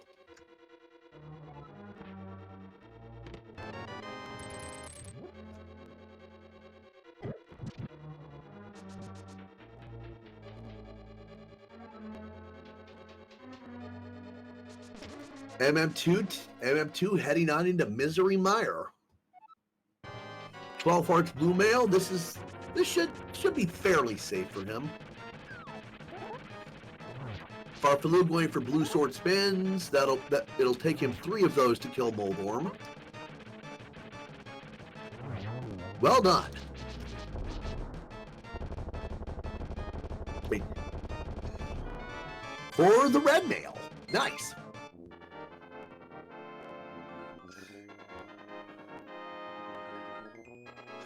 Now, Misery Mire is in logic and full clearable for MM2, I believe, but we know this isn't where he needs to be, at least not yet.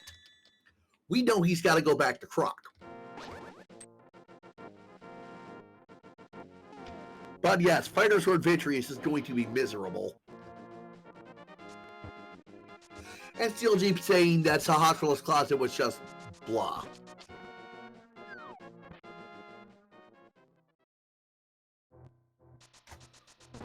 Those of you who might not know, Misery Mire has 2 prices.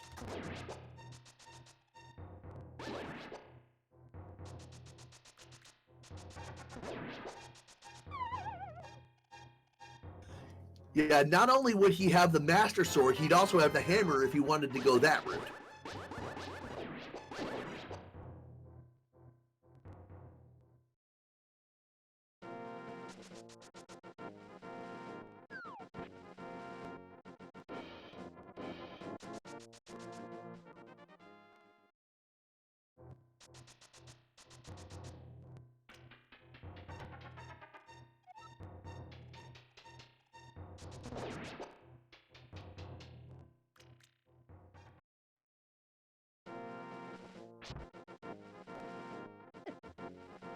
Alrighty, Farfaloo back up to the top of Death Mountain. Looks like, yep, he's gonna check Turtle Rock.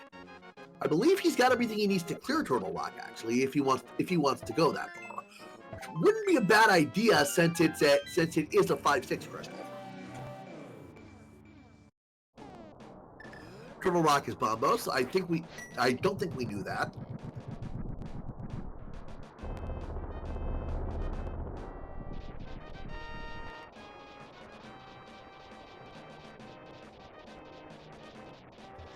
Chat, the game volume is very low for me, but it's not bothering me. Can you guys hear the game?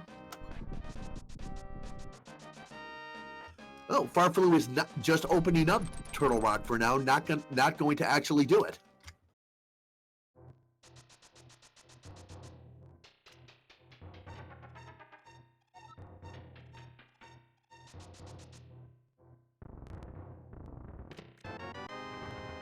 Farfaloo gets his grappling beam and heart piece out of Super Money.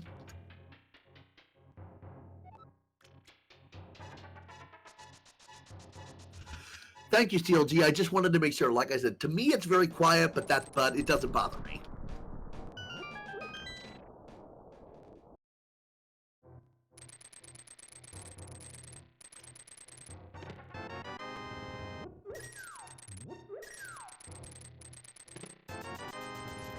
Farfaloo getting his checks of Hookshot Cave in.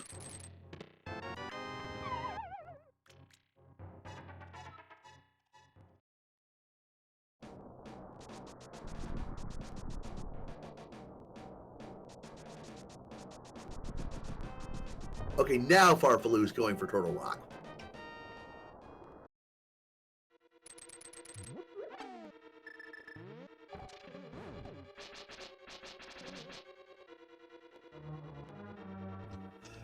Another short up rating here would be really nice. Masters or Trinex is pretty lousy, if I recall. Big key, first chest. The MM2 at the one room in Meyer where the Cane of Samaria is mandatory.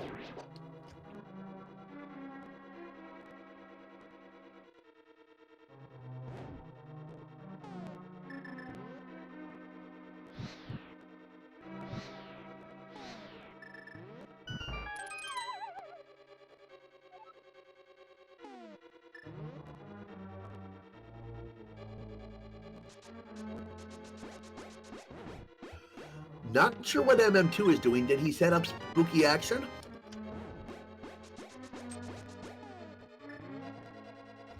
Looks like he might have, but couldn't get it. So he's just gonna do it the normal way.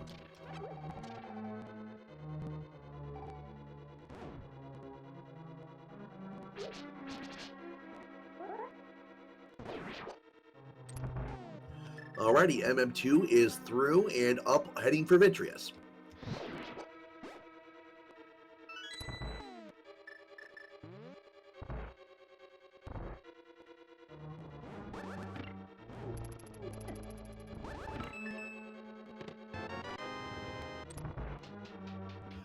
Fake powders and anti-fairy, nice. Oh, maybe he was wasting his magic for that. Alrighty, got 22 bombs to fight Vitreous's little eyeballs. Kind of hard to keep track of how many of them have taken how much damage, just because they're constantly cycling in and out. But like I said, that's a lot of bombs.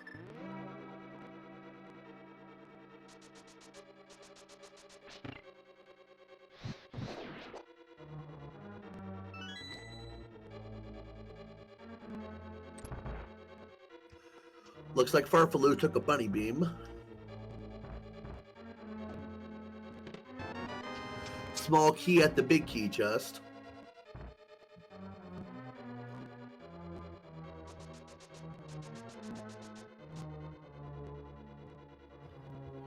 Okay, these bombs, the little eyes take a lot more than I realized, because MM2 has used 16 bombs already.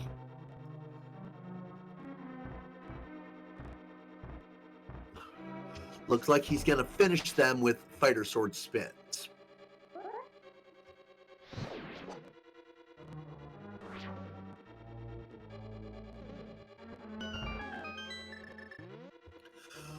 Farfaloo just did a camera desync glitch, it looks like.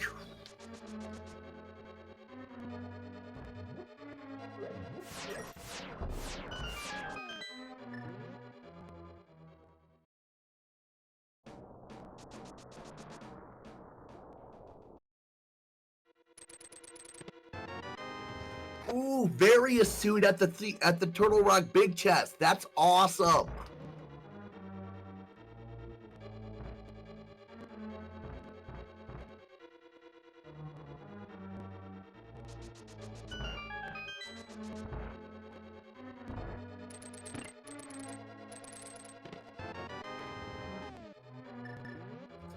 MM2 playing keep away with Vitreous.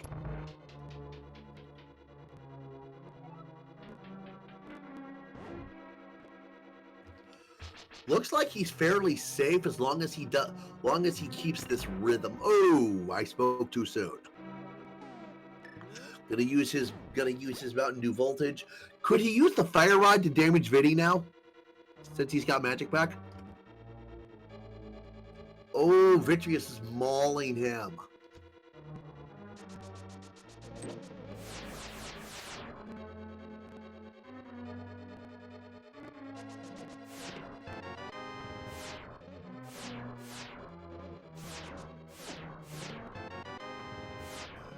Looks like we got our Fisher-Price shield on the laser bridge.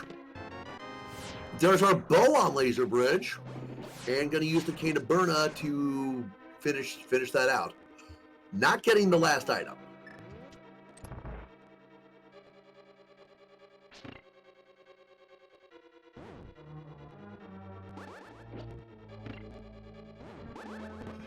MM2 finally takes Victory's down after a long, long battle for $50.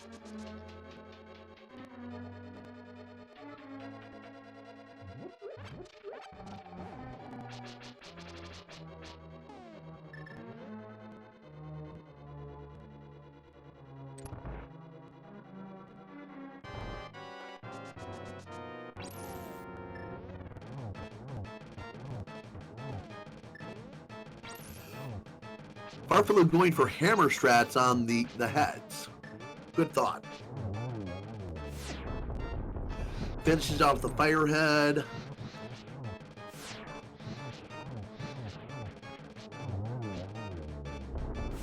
Now, if memory serves, the firehead does not take damage from the ice rod, but the ice head does take damage from the fire rod. Is that correct?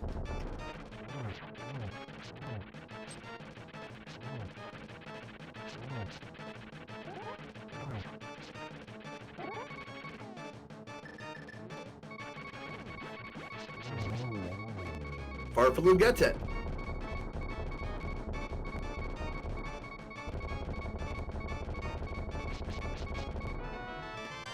For the map.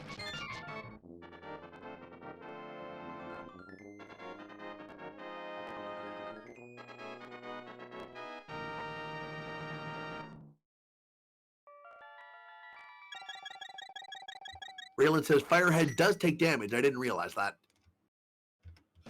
Alrighty, Farfaloo is just looking for the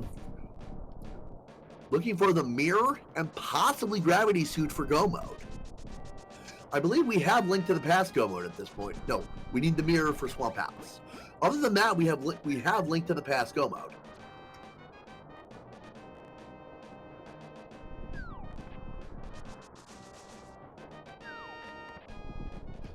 Farfaloo heading over to Spike Cave. Gonna make good use of that Cane of Burna, most likely. I'm gonna start off with the hook shot. MM2 checking out Retro Brain. I guess he never did this.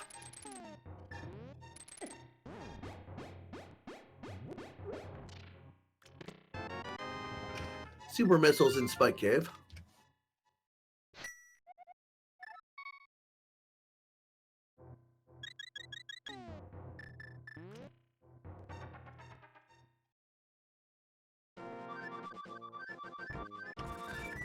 So my guess is going to be that Farfaloo is going to chase that various suit. Oh, he's going to do Ice Palace now.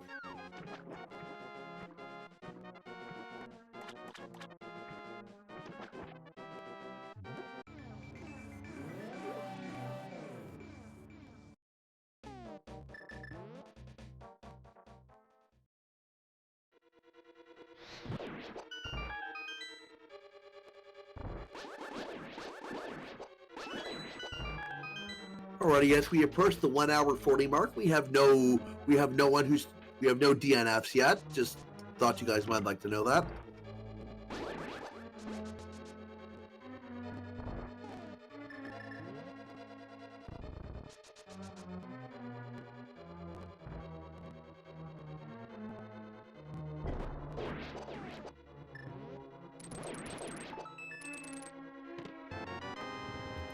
Farfaloo bombing the Pengus, I think those are.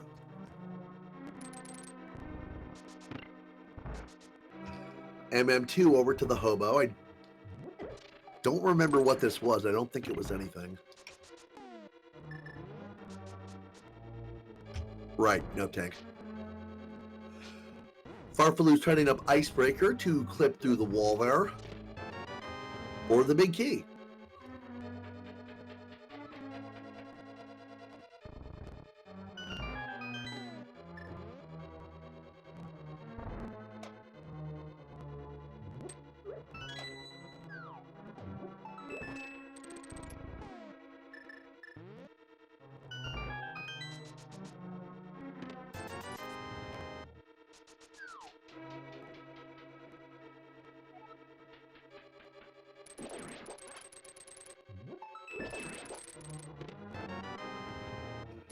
There is 2 prizes out of Ice Palace's 3, I believe.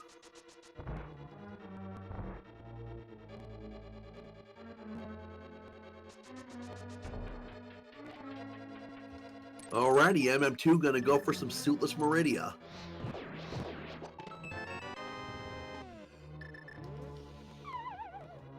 Map in the Freezer chest.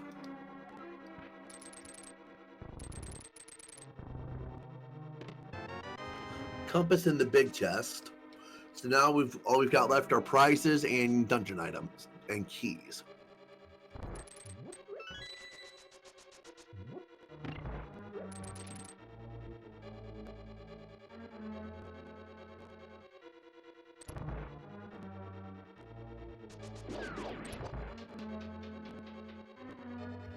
MM2 taking advantage of ducking to get a just slightly higher jump. Crab Supers is a red rupee. Mainstream Missiles was just vanilla missiles.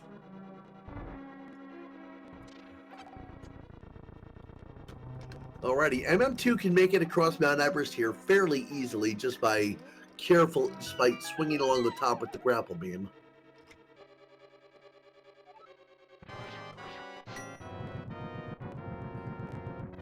This is the kind of spot where the slow momentum decay of water physics is actually a more of a help than a hindrance.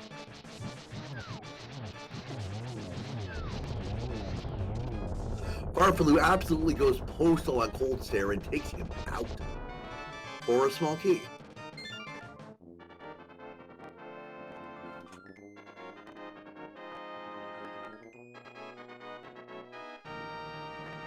Welcome to our rating party of 38 from Speed Gaming 4. We are about an hour 45 into this Super Metroid Zelda 3 combo randomizer race.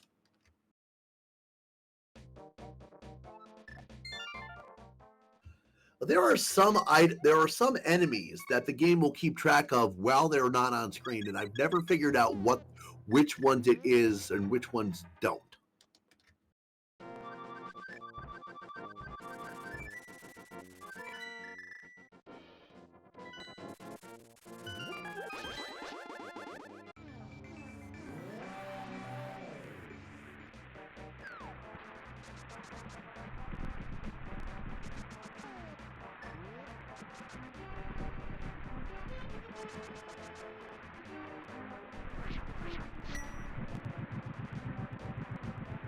Farfaloo now heading into Mire. He's a bit better equipped to handle it than MM2 was.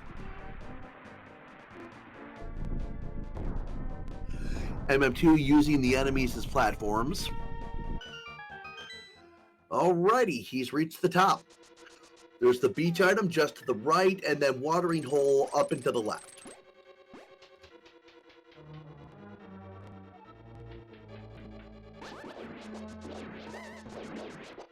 Red Moringa Ocean, no beach.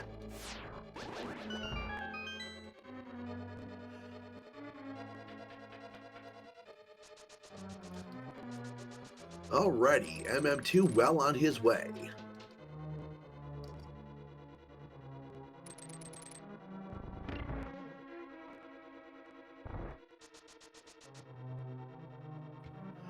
Now, I remember Watering Hole being very tricky to escape without Gravity Suit. Gravity Suit could be here, though, but it's not. Huh, MM2 gets it like it's nothing.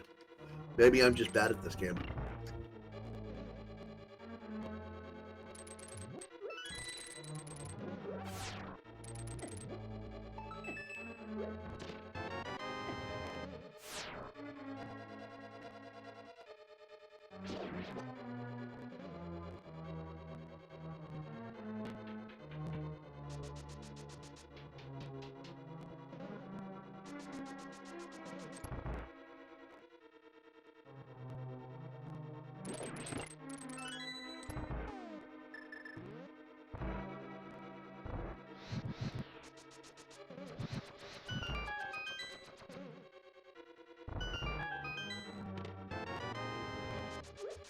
Alrighty, MM2 gonna save here. Most likely going to check the sand pits. He does have what he needs to ice clip to Dragon. Well, Bob Moon first and then Dragon.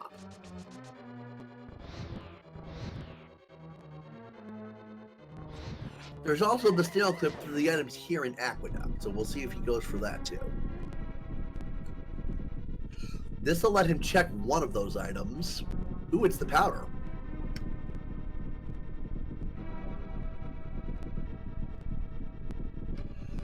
And looks like he's determined that the powder is not worth it.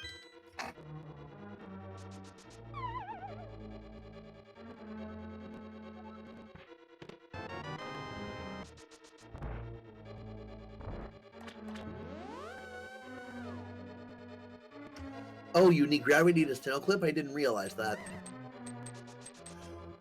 Ooh, silver arrows in the right sand pit.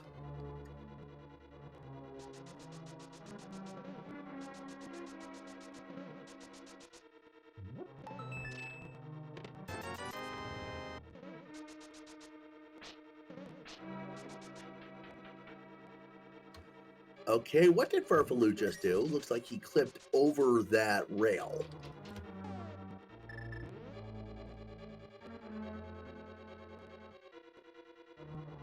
Simo Rocks, this is indeed a hard logic seed.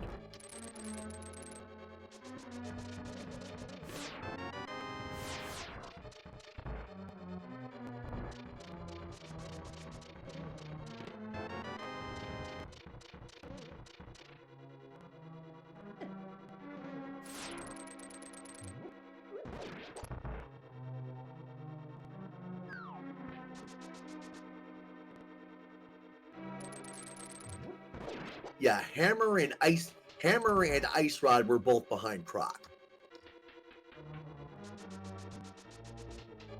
Oh, there's our speed booster in the left pit, and I think I saw the single arrow in the other one. Yep, single arrow.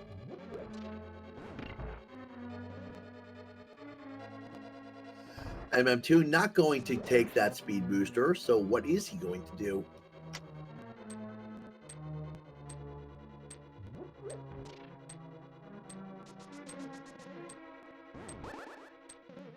Just gonna head up toward Dragon.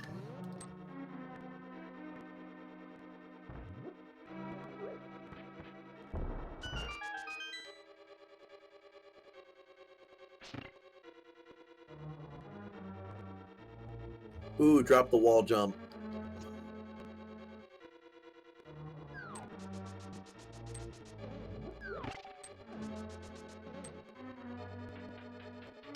Yeah, looks like no, he's abandoning Meridia completely.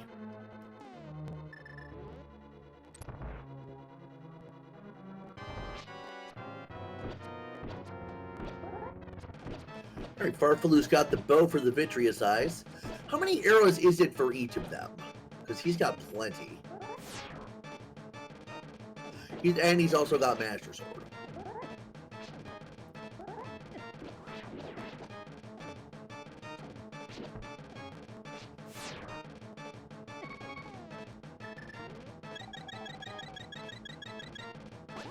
Farfaloo gonna use his blue potion.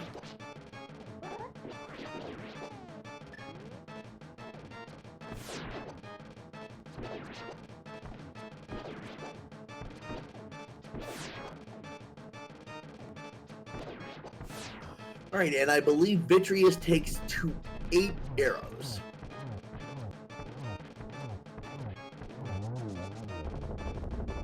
Oh, what in the world? MM2 just died. I don't know what just happened. Yes, Emo, he is wearing a fake Varia.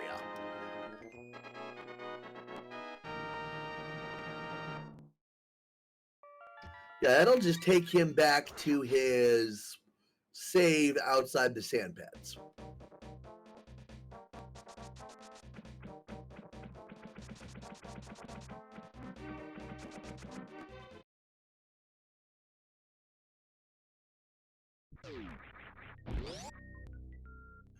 Alrighty, Farfaloo heading through the cross game portal over north here. He can do all of this if he wants to.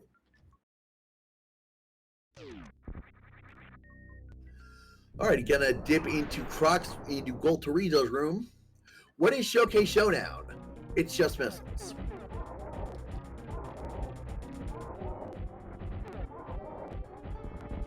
Farfaloo is not going to reset. He's gonna fight Goltorizo. Got him in the perfect spot to basically Farfaloo is safe right there.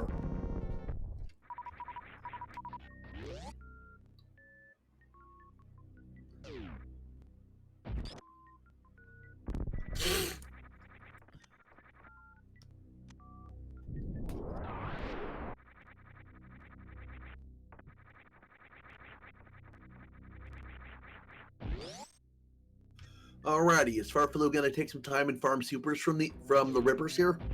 Yes.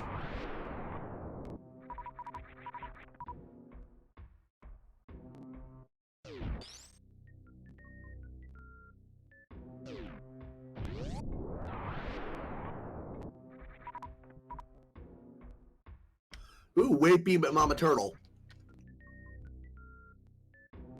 And a big 300 in her wall. Sorry about that. I've got having trouble with allergies today.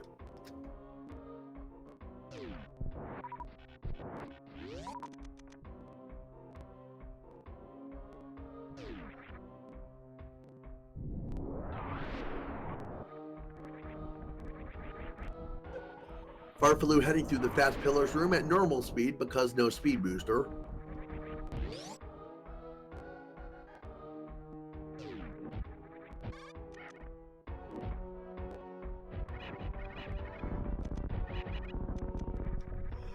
Farfaloo in worst room in the game, so named because it lags like a jerk and it's just a pain in the butt to do quickly.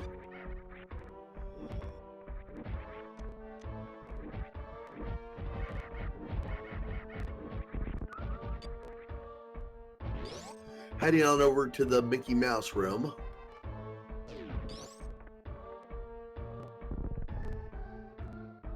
Magic Cape.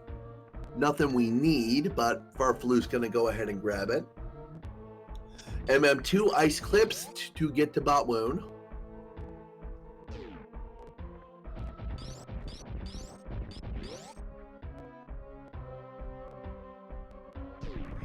Farfaloo into the Amphitheater.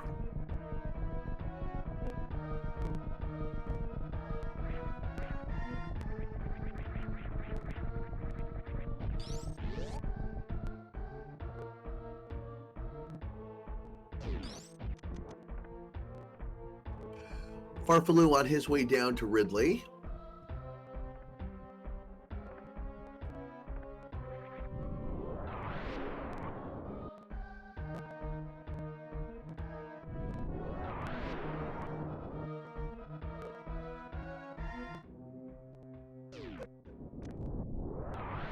Post Bot Wound Energy Tank, it's just 10 arrows.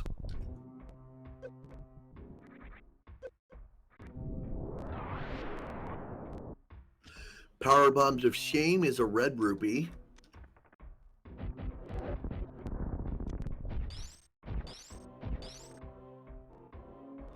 MM2 farming the bugs here with the grapple beam, which is a very fast way to farm.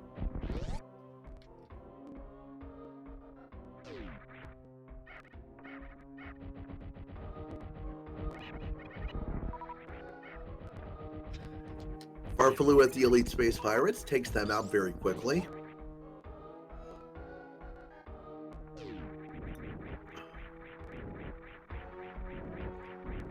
MM2 up here and into the Coliseum, I believe this is.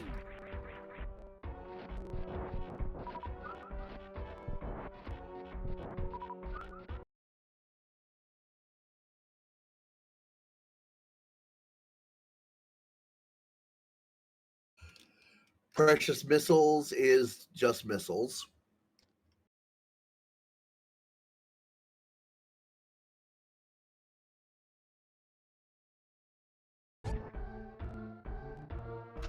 Looks like Farfalu's stream froze for a sec, but he is into Ridley.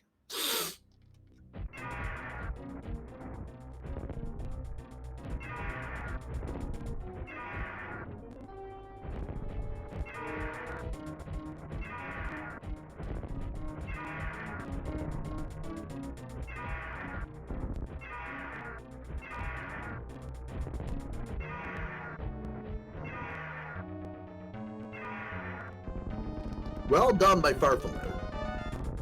Taking out Ridley as MM2 is heading into Dragon.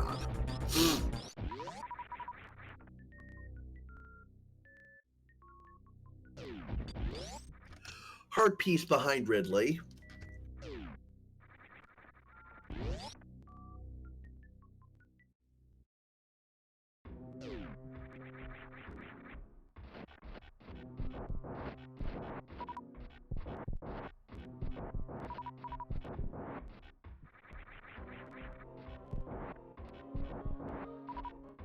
MM2 gets grabbed out of a crystal flash, which gives him a free shine spark.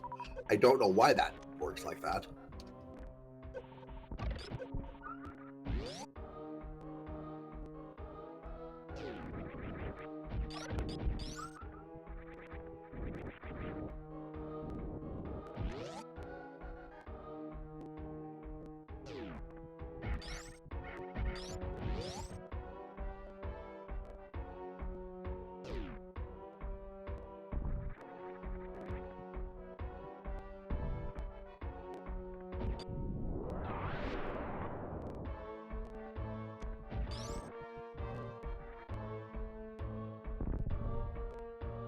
Not sure what MM2 is going for here.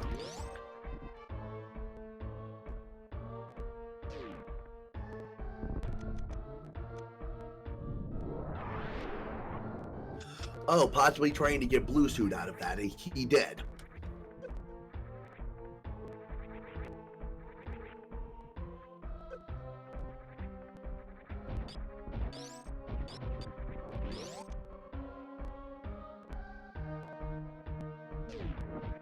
Alrighty, not a lot. What's back here? Just missiles.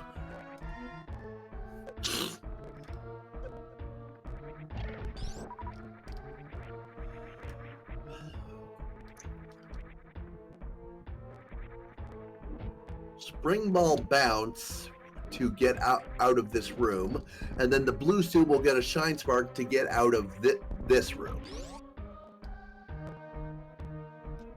Well done, MM2.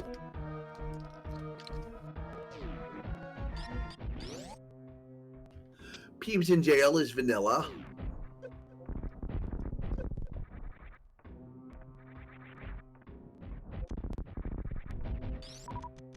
Order Ruby Special is more Peebs.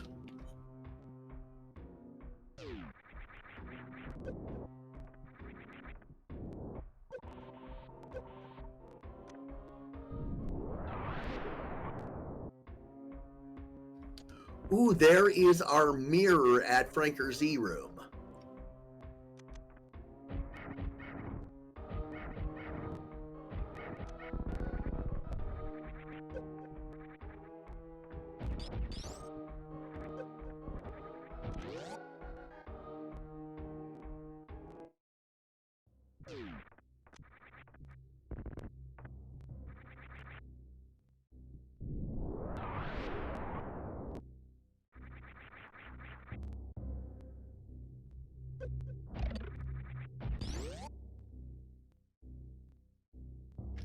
MM2 on his way to the plasma beam room.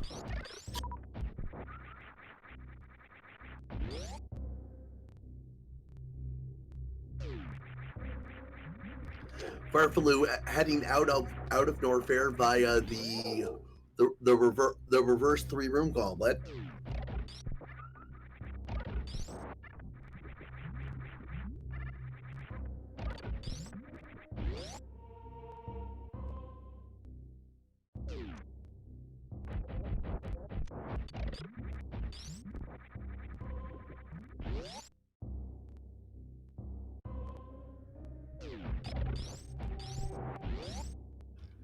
And right at the 2-hour mark, Farfaloo back into Link to the Past.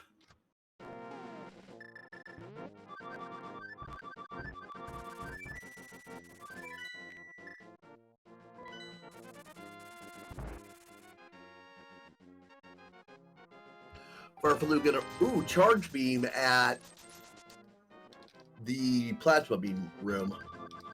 And M2 not gonna take that because he has no way to get out of that room.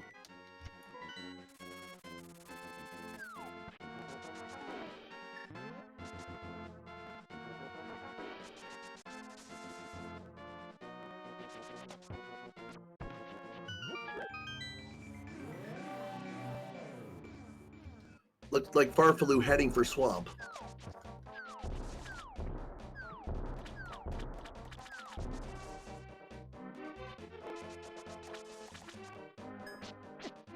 MM2 going to take the cross-game portal to Dark Ice Rod.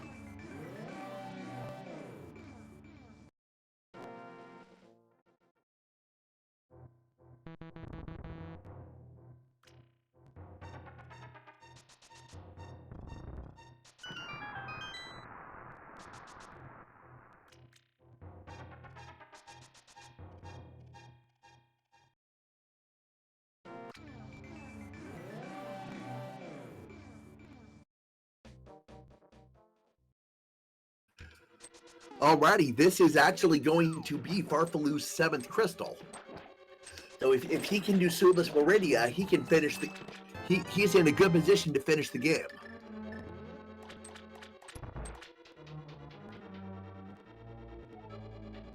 Chat, do any of you guys know if Farfaloo is comfortable doing Suitless Meridia?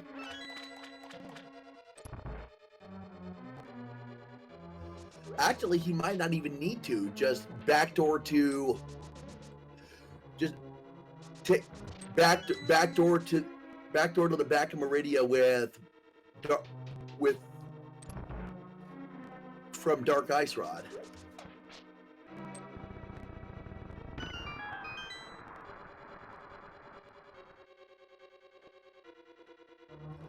I didn't see what MM2 found on the pyramid ledge. It was too quick.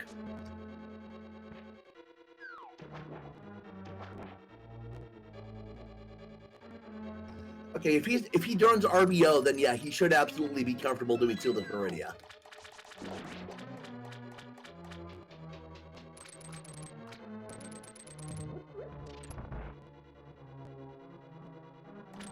That is a good answer, Simo. Thank you.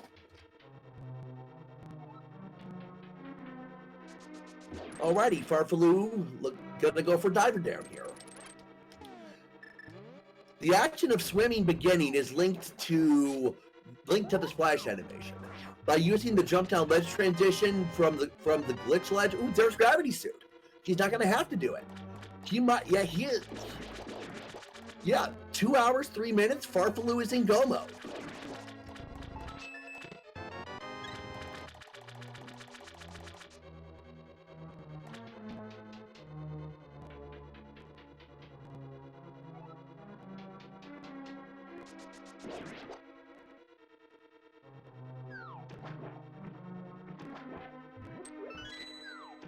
Alrighty, so Farfaloo is about to have 7 crystals, so let's play the Gannon Tower Big Key guessing game. There are 22 spots there where the big key can be, so go ahead and get your guesses in where it might be. I'm just assuming that he's going to do Gannon's Tower first.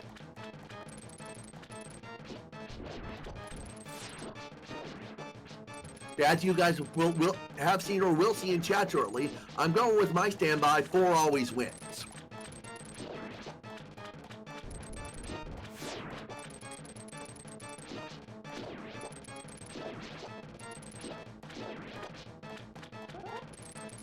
Yeah, MM2 has hard orphan Croc. He's checking pendant dungeons now.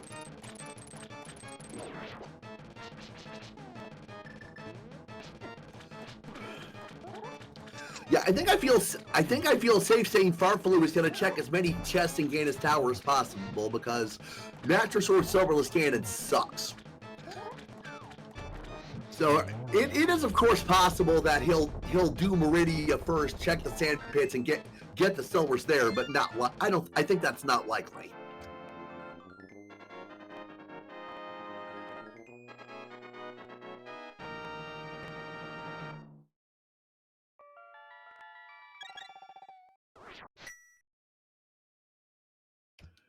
$230X. It absolutely could be, Simo. That is a real possibility.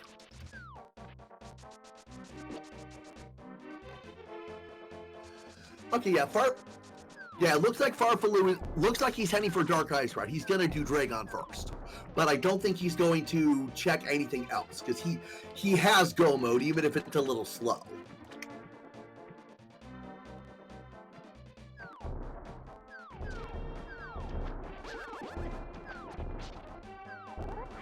On a more personal note, and those of you who've seen my commentary before, how is my voice quality? I just picked up a Blue Yeti blackout microphone, and I'm curious how I sound.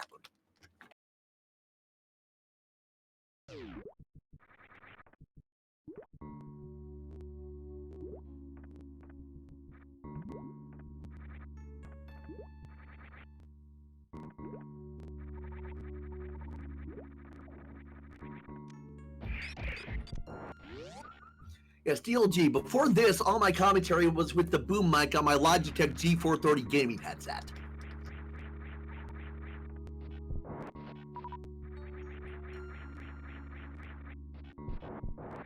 To be fair, the sound quality on that headset is very nice, but it's just like doing a 3 or 4 hour racer stream. It gets a little too hot for me, like this time of year. But enough about me. I'm sorry, folks. Let's go back to Farfaloo. MM2 is, as we established, checking pendant dungeons because yeah, he does not want to do Croc.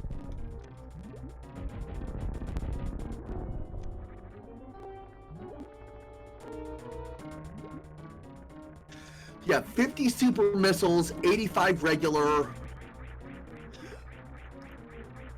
Farfaloo has enough Farfaloo has enough ammo to beat Mother Brain, but not with much of a buffer for missing shots.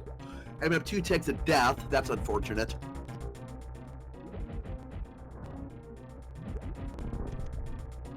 Yeah, hydropower, as our good friend the Shade says, it's about the chances you take, the gambles you make, which ones pay off, which ones don't.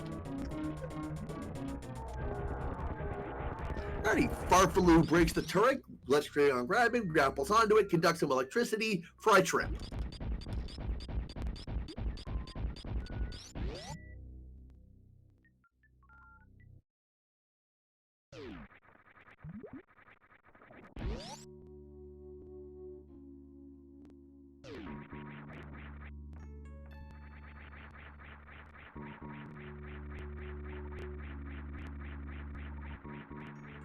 And CLG, yes, Croc was absolutely king this seed.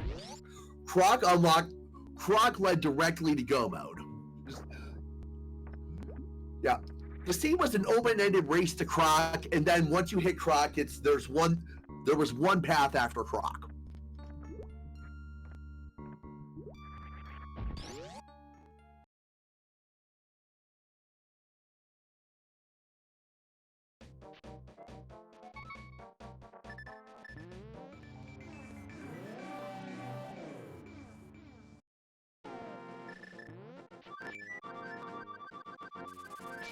Hey, MM2 found the spring ball.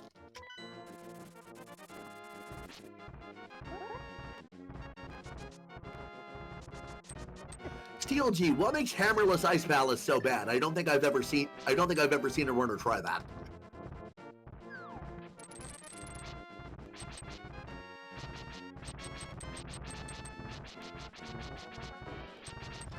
So can we safely say that is in fact what MM2 is doing?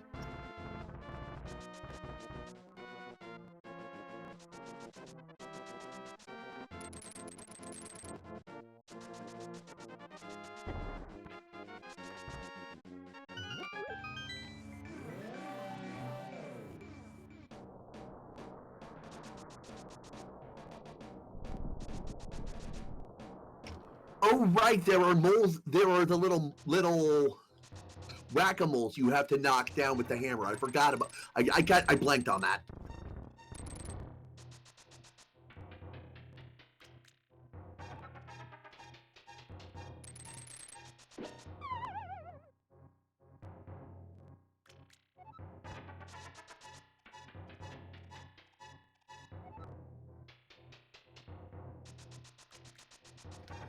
Just Kako. Spring Ball is a fun item. It doesn't have the most utility, but it's interesting. It's interesting, I'll say. Alrighty, folks. Last chance to get your guesses in for the Gannon Tower Big Key guessing game.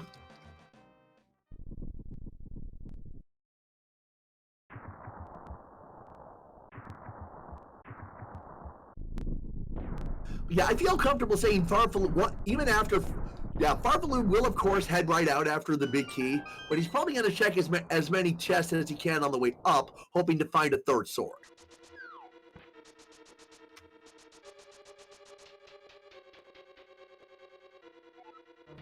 Alrighty, Hope Room. Small key. Missiles. That is 2.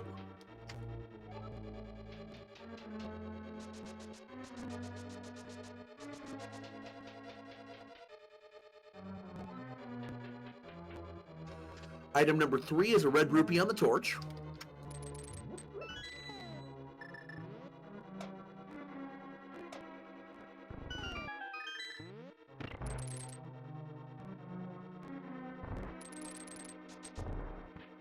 All right, MM2 has abandoned the Ice Palace line of inquiry.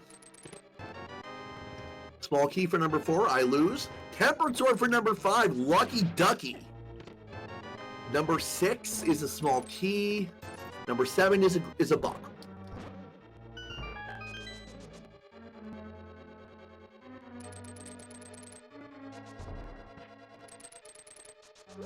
So we'll pretty much for sure have tempered silverless Gannon, which is not nearly as bad as master silverless.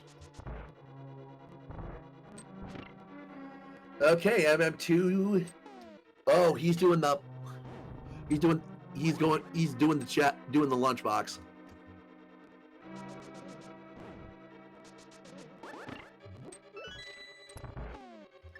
Fire bar room was number 8, right?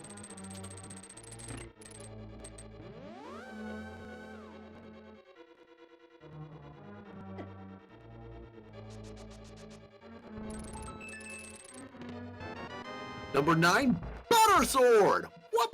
2 swords in Gannon's Tower. How about that?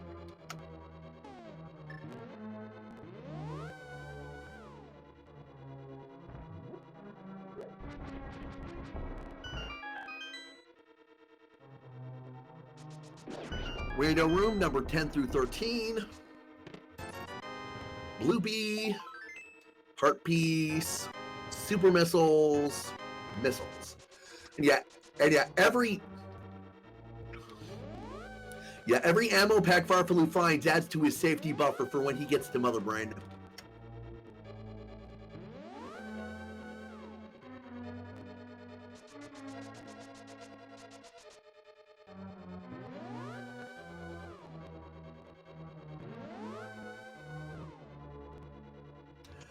I did that teleporter pad right there. Bonking past that is just a time save. I didn't realize that. I always thought that caused more of a delay than 5 seconds.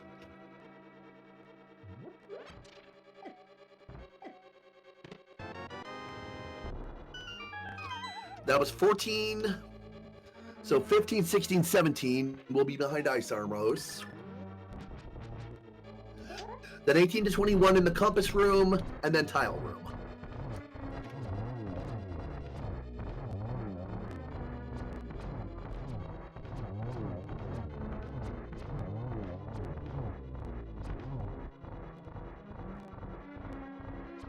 Oh, the 2 farthest away, a 7-10 split, basically.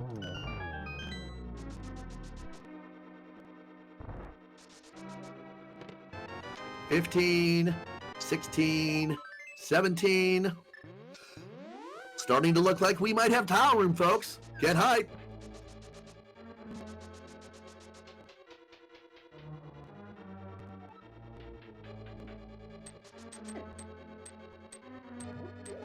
Yeah, we have a 1 in 5 chance of tile room, Ira.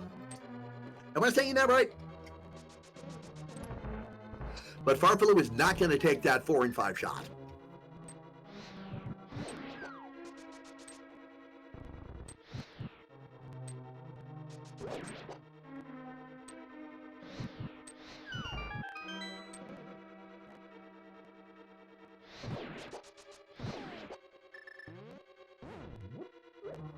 I've heard lots of good things about it, Ira, but I just have never found the time to sit down and watch it. 18, there it is. Gonna check the last couple chests, probably just for some more health and ammo. And another small key, that'll be some safety going up the tower.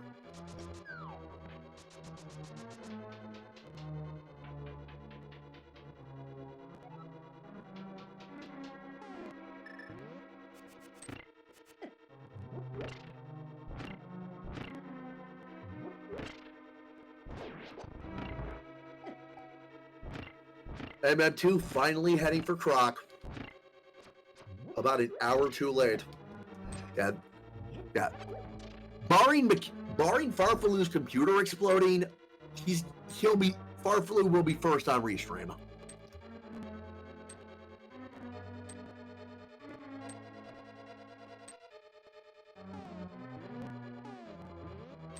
Okay, is Farfalu trying a scroll clip here? Is that what he's doing?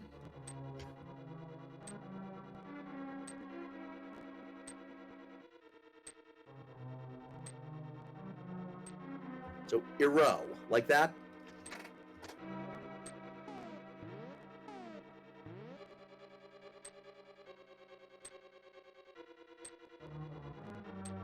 Fair point, cutie. Iro. Okay.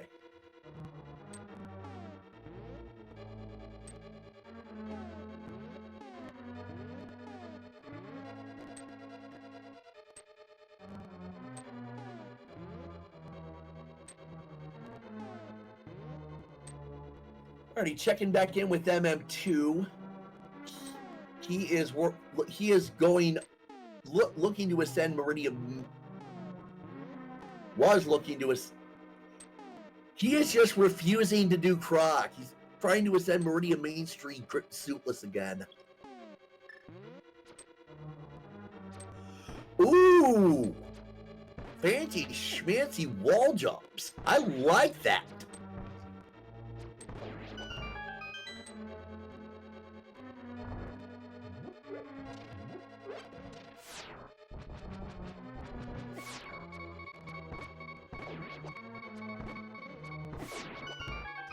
Yes, DLG, I think the only thing he could check is Shack, but he could also be getting Speed Booster out of the left sand pit.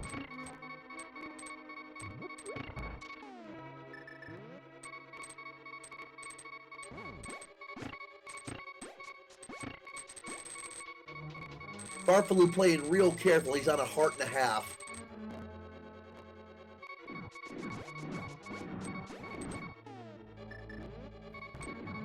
Yeah, he's gonna take the fairy room. Yeah, there's a fairy here. He's gonna grab. Is he gonna? He did get the bug net earlier. I'm surprised he didn't. I'm surprised he didn't bottle one of those just in case. Alrighty, into the 4th floor gauntlet. Enemies and conveyors to start us off.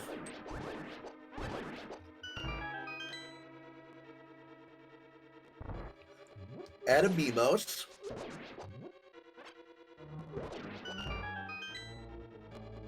Then add spikes and another Beamos.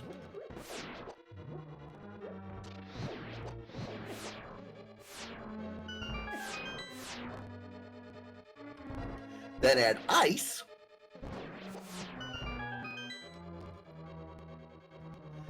And then the last room is a bit of a letdown. I always feel like whoever designed that particular section was having a really bad day. Alrighty, Lammolas 2 is basically scripted, as I recall. 4 fire rod hits out of 6 total. And well done.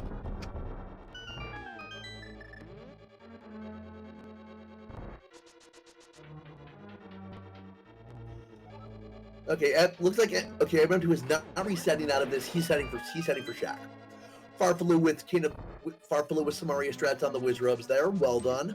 That is always an impressive sight to see. Second Wizrobes, very nice.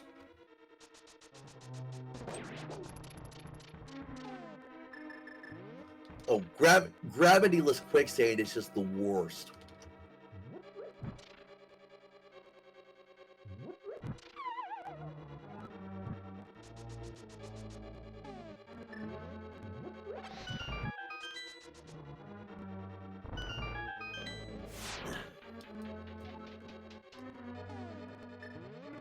Yeah, like I said earlier, Just Coco, it's either barring equipment failure on Farfalu's part, he'll finish first on restream.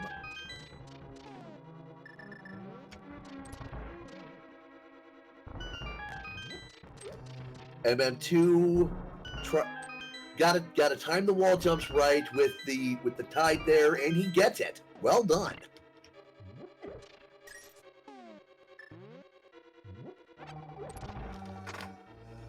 Say hello to Shack Tool. Drop a power bomb, blow the wall, and Shack Tool will dig through the sand for you.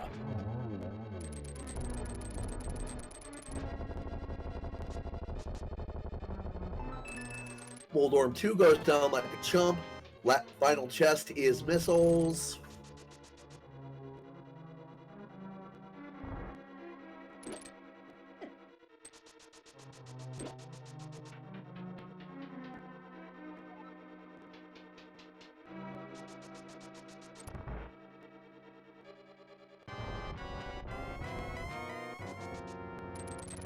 Aga 2, trigonometry boss.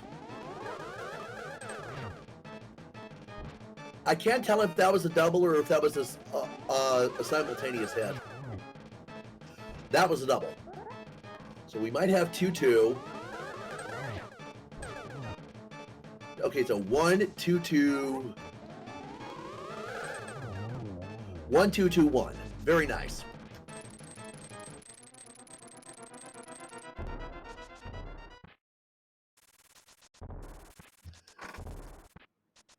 Did we see what was at Shack Tool? I was watching Farfalu fight Aga 2.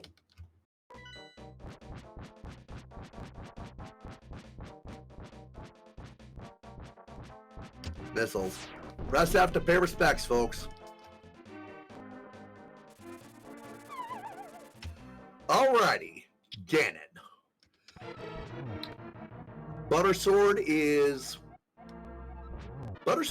I believe, 6 slashes for phase 1 and phase 2. He's in phase 2 now because he's using that attack. Then phase 3 is 4 hits.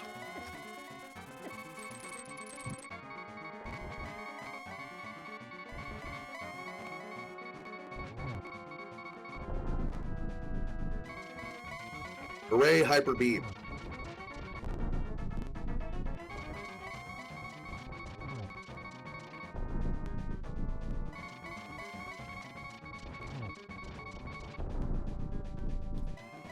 Did you find the arrows in Meridia?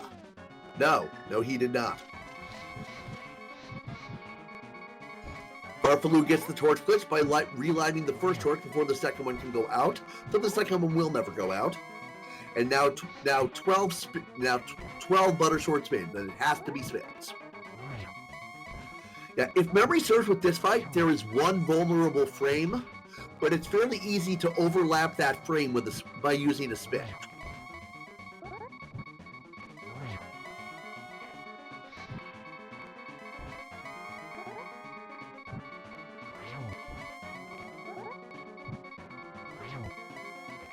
Yeah, MM2 is checking waterway.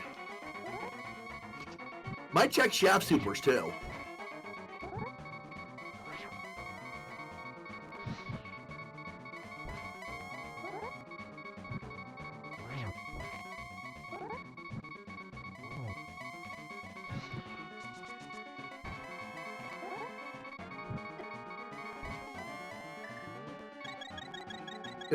the bats screw with your controls if they hit you, right? I think I remember hearing that. But yeah, Farfalu uses his blue potion. And get your single decent chat because we're making bacon.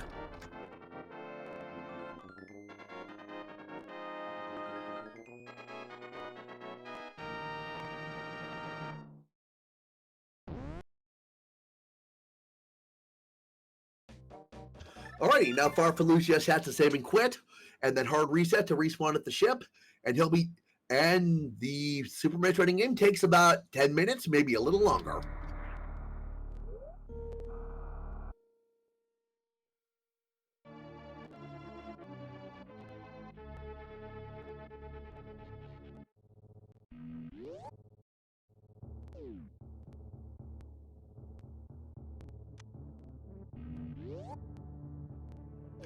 All right, so Farfalu has wound up at 55 super missiles and 105 regulars.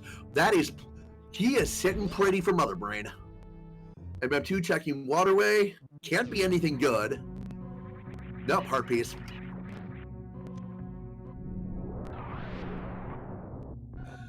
Oh,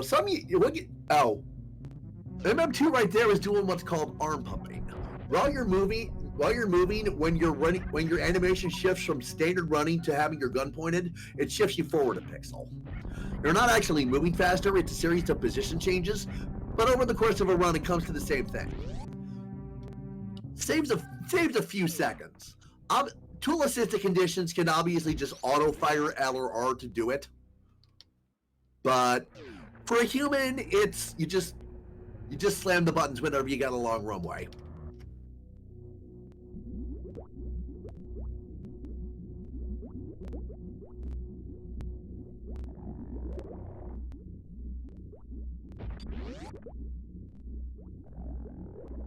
Alrighty, 4 rooms of Metroids. Freeze them with the Ice Beam. Take them out with 1 Super Missile. Farfalu being very careful to keep his ammo count up, which is absolutely reasonable. Once you pass the 4th Metroid room, there is no going back. And there is also no way to refill Super Missiles. There's just a regular missile refill station just past the baby Metroid. That room is also an energy recharge because under normal circumstances, the baby Metroid will grab you and drain you down to 1 health. But of course, speedrunning being what it is, there is a way to skip the baby Metroid grabbing you, and Farfalu has all the equipment necessary to give that a try, so we'll see if he goes for it.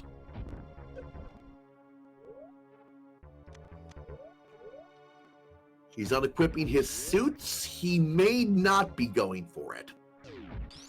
He may just be planning to damage himself down as much as possible, so that the baby cutscene takes as little time. Yeah, that's what he's doing. He's not going for the baby skin.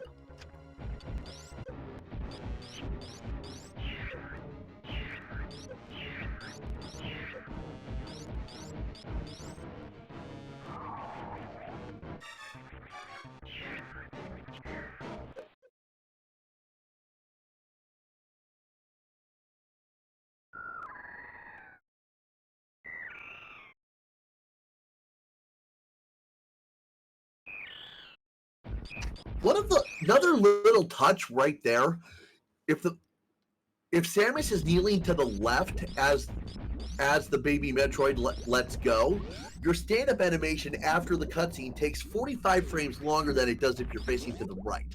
I have no idea why that is, I just know that it is.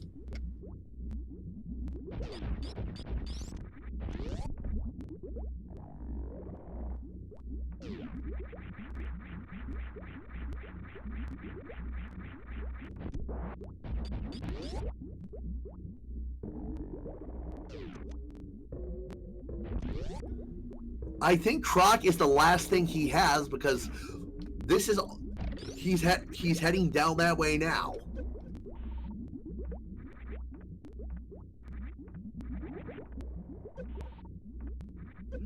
Alrighty, Mother Brain Phase 1. You need to use at least 18 total projectiles to break the glass all the way.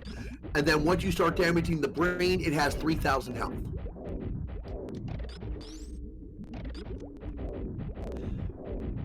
Yep. Yeah, I feel pretty comfortable saying MM2 is going to be tilted to the point of being perpendicular when he sees what he missed here.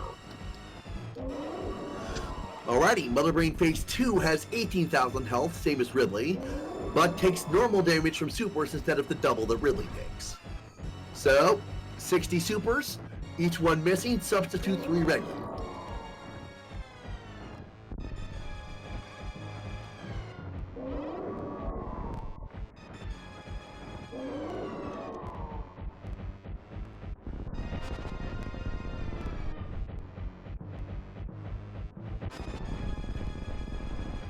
Mother Brain attempting to terrorize Farfalu with the exploding hand ray, also called the ketchup beam because all of Mother Brain's attacks resemble food.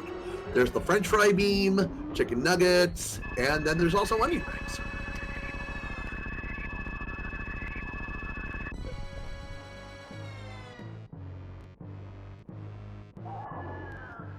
Alrighty.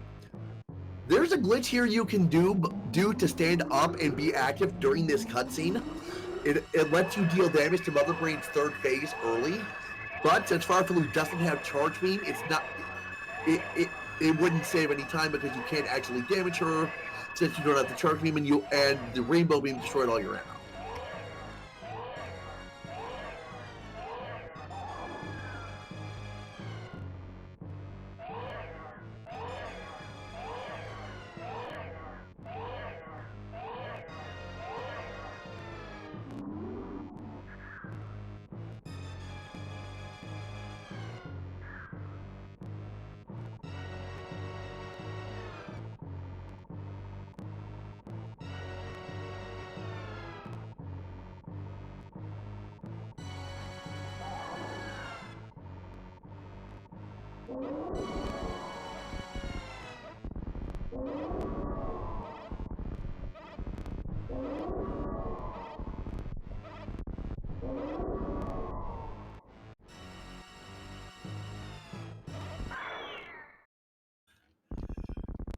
Press F to pay respects to the baby Metroid.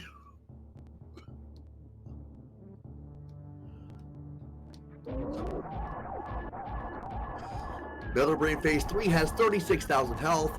The Rapid Fire Hyper Beam does 1,000 damage, so 36 shots.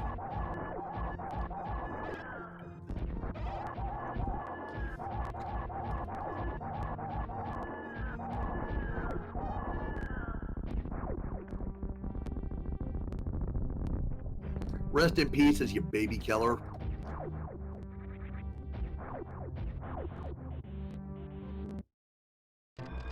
And now Farfalu has 3 minutes to escape. But he didn't exit the fight room with exactly 3 minutes left on the timer, so run invalid. Just kidding. MM2 farming up at the bug generator post-croc. Farfalu has to take the long way around because no speed booster. Now Farfalu didn't see anything in Meridian. He went into the cross game transition, killed Dragon, went right back out the same way.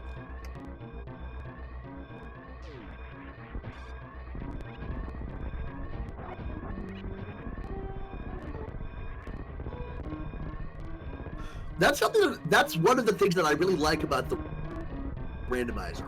The cross game transition to shortcuts. It's really interesting to me. I remember in an older version of the randomizer where the lower Warfare energy recharge was just gone, and that the door from the screw attack Chozo just led straight to Link to the Past. That was interesting because you had to plan around not having that refill.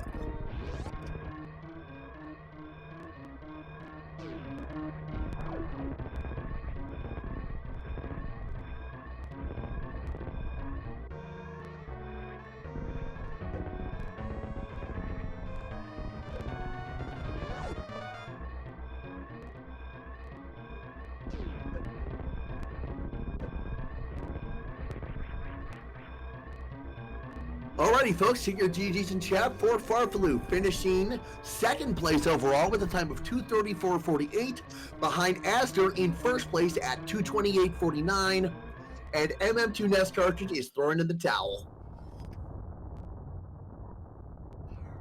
We'll see if we can get the two of them in here for an interview. But in the meantime, press F to pay respects to MM2.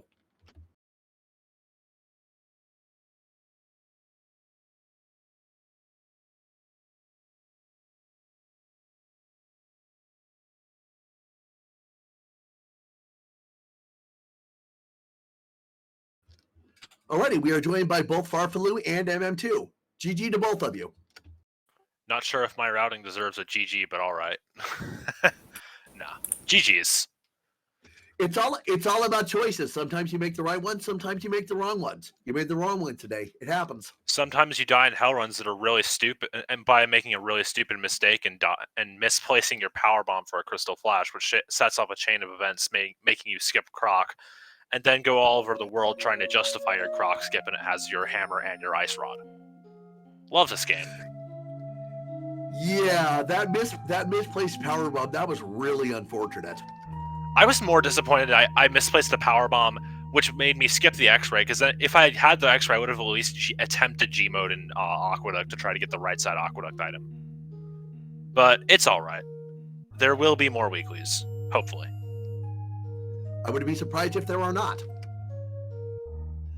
Anyway, Farfaloo and MM2, question to both of you. Was there anything about your routing you felt particularly good or bad about? MM2, you don't have to answer that because we all know. Well, I mean, I think I already did. Well, I mean, for routing, I don't have anything to say. I think it was pretty quick. For a long time, I considered myself as go mode minus mirror. But everything just appeared in my path like that various suit to make my life easier in Law and Warfare. That's where I found the mirror, so considered I was go mode. But I was still looking at easy checks to find more sword or silvers. And their gravity just appears in my face, so okay, I'll take it. I was about to go for the RBO strat, but okay. And then in Gannon Tower, I just find 2 more swords. I never found silvers, but I guess with gold sword, it was pretty quick. I think the only thing I don't like about what I did was the mimic clip. It's been a while since I practiced that, and I lost so much time trying to clip them through the wall. And then I realized I'm pretty sure there's arrows under a pot in the other room. I should just kill them and grab the arrows. So yeah, that's how I lost like a minute. But after that, yeah, CWJ was pretty nice. I just want to say I don't get that first try every day. So yeah, everything was pretty good. Yeah, I have zero clue how I got my HBJ. I never get that. Like, I don't know how that worked. Yeah, MM2, you found the silvers in the right sandpit, and then Charge Beam was at the plasma. Yeah. Yeah, pretty much after I killed Dragon and after I did pod, I was like, alright, yeah, I've pretty much lost. It's just facing the music eventually. Where's the hammer? Where's the everything else? Where were the suits and Mirror? You said Mirror was Lower Warfare. Where was that? Franker Z. Ah, okay. And Varya was a big chest in Turtle Rock. Oh, okay. And then Gravity was, I believe it's the big key room in Swamp, the one you do diver down in. Oh no, that's just those two are just 20 rupees each. But I think I think everybody just calls them the diver down room, I guess. It was one of those 2 chests. Oh yeah, Steel G pointing out Bo was in Turtle Rock too. Yeah, that's right, on Laser Bridge. There was a bow and a shield. Yeah, the way I described this seed was, up until you did Croc, it was pretty open. And then once you did that, it was pretty much a straight line. Yeah, like a lot of seeds are I feel like this, like not in terms of, oh, if you don't do this, the game is like dead, but it's often comes down to who does a certain thing first. Today was Croc. It's been who's done Graveyard Ledge, who's done any number of things. So, yeah. Honestly, not disappointed with my choices given how I played, but I wish I hadn't died in Hell Runs. That would have been nicer. Yeah, though I'm happy I died in Hell Runs in this as opposed to my RBO run earlier today. Fair. Second question. Letter grade scale, how much fun did you two have? Up until I think leaving Meridia, it was pretty good, but then then the fun did not appear anymore. Well, I would give a 9 out of 10. It was pretty fun. Like you said, yeah, after Croc, it was a straight line looking for mirror, and best of it appeared on my way. Yeah, MM2 talk about a death. Yeah, that's another disappointing event that happened in my run. I'm not sure what happened in the... Is that the spiky room of death in the wreck ship? The one after, like on the way to wreck ship E-Tank, yeah. Yeah, that one. I did a save to take a look at what was at the E-Tank. Turns out it was an E-Tank, and I decided to keep it because it was my third E-Tank, and I knew L-Run could be a thing, so I decided to keep that. But on my way back, I didn't even turn around on the platform. I think I pressed aim down, and the game decided to give me the 200 damage, and then I died on the spikes. Yeah, that's just... the game is a game, because I want to say, yeah, I think that's a Kego, just because it's any... I was going to say, yeah.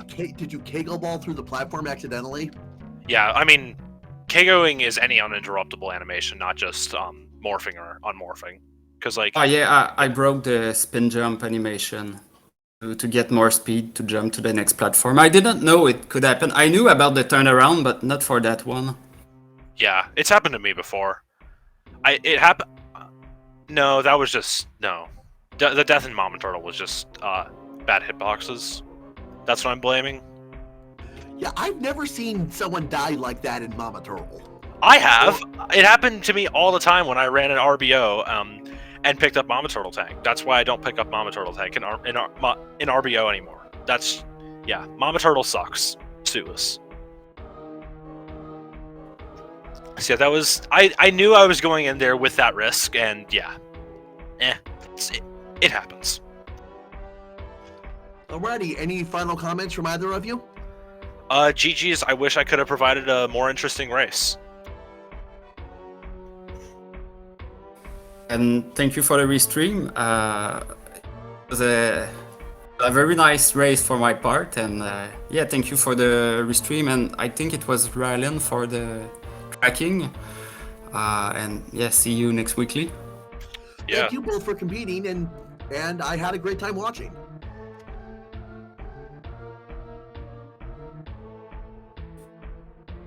Alrighty, folks, I think with that, we're about ready to wrap it up for the afternoon. All right, coming up in the next couple of days, 8:10 p.m. on Tuesday the 7th, we have another match in the co-op tournament. That's Shadow and IEEE versus Hitaka and Maniacal. And then Saturday the 11th at 9:10 p.m. we have Lenifist and Metroid MST versus Apathy Duck 07 and Arc. Alrighty, we also, of course, have the Normal Logic Weekly tomorrow at 9 p.m. And I think that's about it. Thank you so much, everybody, for watching. I've been Big Box. He's been Rail and Tank here, and we'll see you next mission.